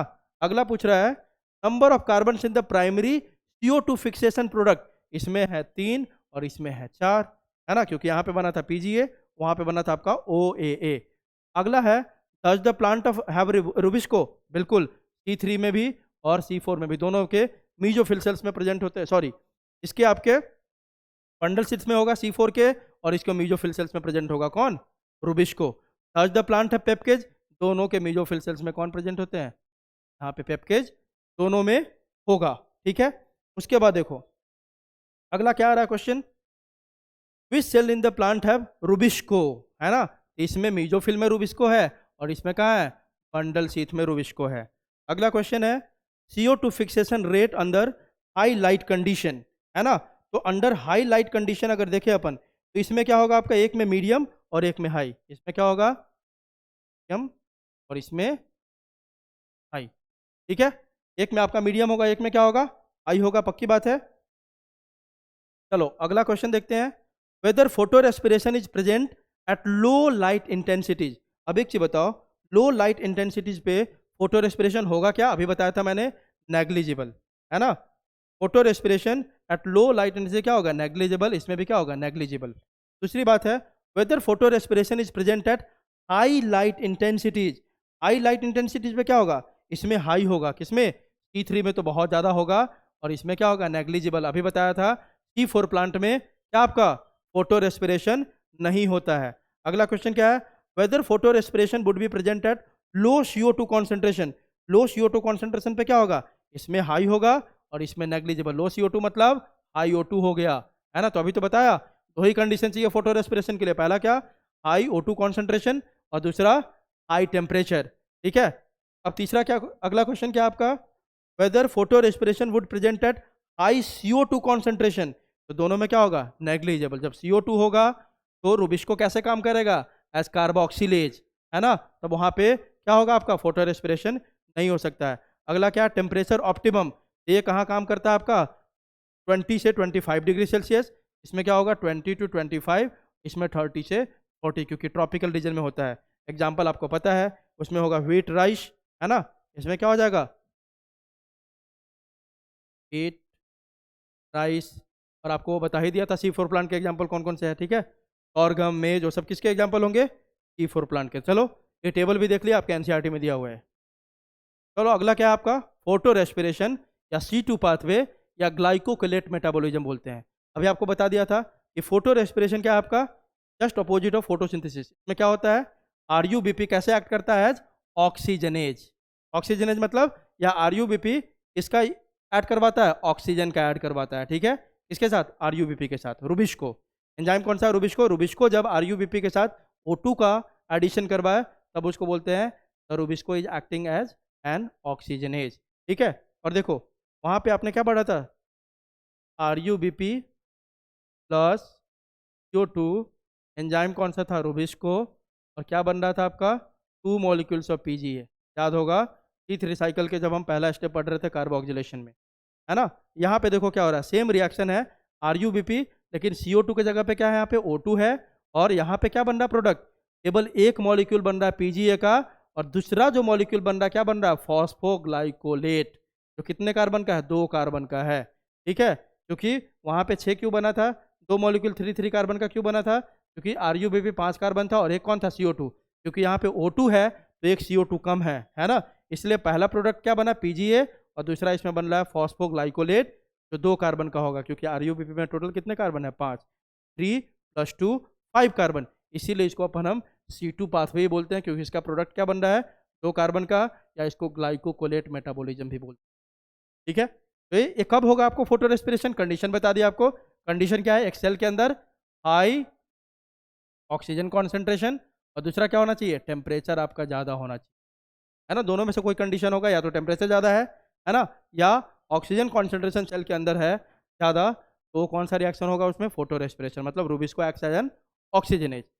Photorespiration is a wasteful process. आप पूरे फोटो रेस्पिरेशन में देखोगे कहीं पे भी ATP नहीं बनता है, NADH नहीं बनता है, शुगर मॉलिक्यूल्स नहीं बनता है, तो प्लांट के लिए तो पूरी तरह से बेकार प्रोसेस हुआ ना। उल्टा में क्या करता है देखो, wasteful process because there is neither synthesis of sugars nor of ATP and NADPH, rather it results in the release of CO2 with the utilization of ATP। उल्टा और ये क्या कर रहा है, CO2 को रिलीज करता है, और वो भी कैसे, ATP को यूज कर करके, जो प्लांट के लिए पूरी तरह से बेकार प्रोसेस है, ठीक है। ना शुगर बन रहा है, ना ATP, ना NADPH, उल्टा जो ATP है उसको यूटिलाइज कर रहा है और CO2 को बाहर निकाल रहा है। और ये बात तो अभी मैंने बता दिया, photo respiration is a characteristics of T3 plant. T4 में फोटो रेस्पिरेशन नहीं होता है, उसने अडेप्टेशन कर लिया है, and because of dimorphic chloroplast and क्रैंज anatomy उसमें फोटो रेस्पिरेशन नहीं होता। किसमें, C4 में। तो T3 का कैरेक्टर है कौन आपका, फोटो रेस्पिरेशन, ठीक है। और साइट कहाँ होता है आपके, NCERT में नहीं था, इसलिए मैंने पूरे डिटेल में इसको नहीं बताया। ये 3 जगह पे कंप्लीट होता है photo respiration, chloroplast, peroxisome and mitochondria. और यह आपका रिएक्शन दिया हुआ, इनिशियल रिएक्शन किसमें, फोटो रेस्पिरेशन, ठीक है। तो जितने पॉइंट्स थे NCERT में, बहुत डिटेल में हमने इसको देख लिया, एक एक प्रोसेस को। अगर इस वीडियो को आप ढंग से देखोगे, कोई भी प्रोसेस ऐसा नहीं है जहाँ पे हमें रट्टा मारने की जरूरत है, सब जगह लॉजिकल बातें हैं, और आराम से इस पूरे चैप्टर को आप कर सकते हो, ठीक है। अब देखो फाइनली कुछ क्वेश्चन देखते हैं अपन। Electrons in the reaction centre of PC1 are excited by, कौन सा लाइट, याद रखोगे आप, रेड लाइट, ठीक है। मैंने आपको बताया था कि मैक्सिमम फोटोसिंथेसिस अगर कोई पूछ ले कि ब्लू और रेड लाइट में कहाँ पे होगा, तो क्या आंसर होगा आपका, रेड लाइट, पहली बात। दूसरी बात, फाइनल इलेक्ट्रॉन एक्सेप्टर इन जेड स्कीम, जेड स्कीम किसकी बात हो रही है, नॉन साइक्लिक फॉस्फोराइलेशन की बात हो रही है। तो फाइनल एक्सेप्टर, फाइनल कौन था उसमें, NADP+, वही इलेक्ट्रॉन को एक्सेप्ट किया था, अगर याद होगा आपको, 2 NADP+ plus 2 electron plus 2H+, और इस रिएक्शन को कैटलाइज किया था कौन आपका, NADP रिडक्टेज, और बन गया था आपका क्या, तो NADP, याद हो तो, ठीक है। तो फाइनल इलेक्ट्रॉन एक्सेप्टर कौन है आपका, NADP+, NADP+ होता है फाइनल इलेक्ट्रॉन एक्सेप्टर इन जेड स्कीम, मतलब non phosphorylation, non photo phosphorylation में। नोट इन ETS, ये बहुत बार क्वेश्चन पूछा हुआ है, जब बच्चों को डाउट होता है, the movement of electrons, ETS की बात कर रहा है, आपने पढ़ा होगा। चलो यहाँ पे बनाते हैं PS2, फिर यहाँ पे आया, फिर यहाँ आया PS1, है ना, फिर ऐसे जा रहा था। चलो देखो तो ये PS2 है, यहाँ पे पूछ रहा है जो इलेक्ट्रॉन का आपका मूवमेंट हो रहा है वो कैसे होता है। तो देखो आप हमेशा याद रखने का, from high energy to low energy, मैंने आपको बताया था PS2 से यहाँ पे आया था कैसा इलेक्ट्रॉन, हाई एनर्जी, यहाँ पे कैसा आया था, लो एनर्जी। तो कहाँ से कहाँ मूवमेंट हो रहा है, from high energy to low energy. लेकिन रेडॉक्स पोटेंशियल के टर्म में मेनली क्वेश्चन जो पूछता है, तो from low redox potential to high redox potential. बोलोगे सर कैसे सर? इसका मतलब सर PS1 के साइड में इधर आ रहे हैं तो इधर क्या हो रहा है, हाई रिडॉक्स पोटेंशियल है और इधर लो है। बिल्कुल, रिडॉक्स पोटेंशियल किसको बोलते हैं अपन? एक मॉलिक्यूल का कैपेसिटी कि वह कितनी तेजी से अपने तरफ इलेक्ट्रॉन को खींच रहा है। तो देखो तो ये जो इलेक्ट्रॉन का मूवमेंट था इधर हो रहा है ना, इधर खींचता हुआ आ रहा है ना, मतलब इधर का रिडॉक्स पोटेंशियल ज़्यादा है और इधर का कम है। इसीलिए जो इलेक्ट्रॉन का मूवमेंट का है from low redox potential to high redox potential, याद रखने का। क्वेश्चन नंबर 3 आपका क्या है? और इसी को अपन डाउन हिल ट्रांसपोर्ट भी बोलते हैं in terms of redox potential. मतलब इलेक्ट्रॉन का मूवमेंट कैसा हो रहा है? Downhill. डाउन हिल मतलब low redox potential to high redox potential. Last आपका in PS2 the primary electron acceptor is, कौन होगा PS2 में? PS2 में सबसे पहला कौन है? थियोफाइटिन।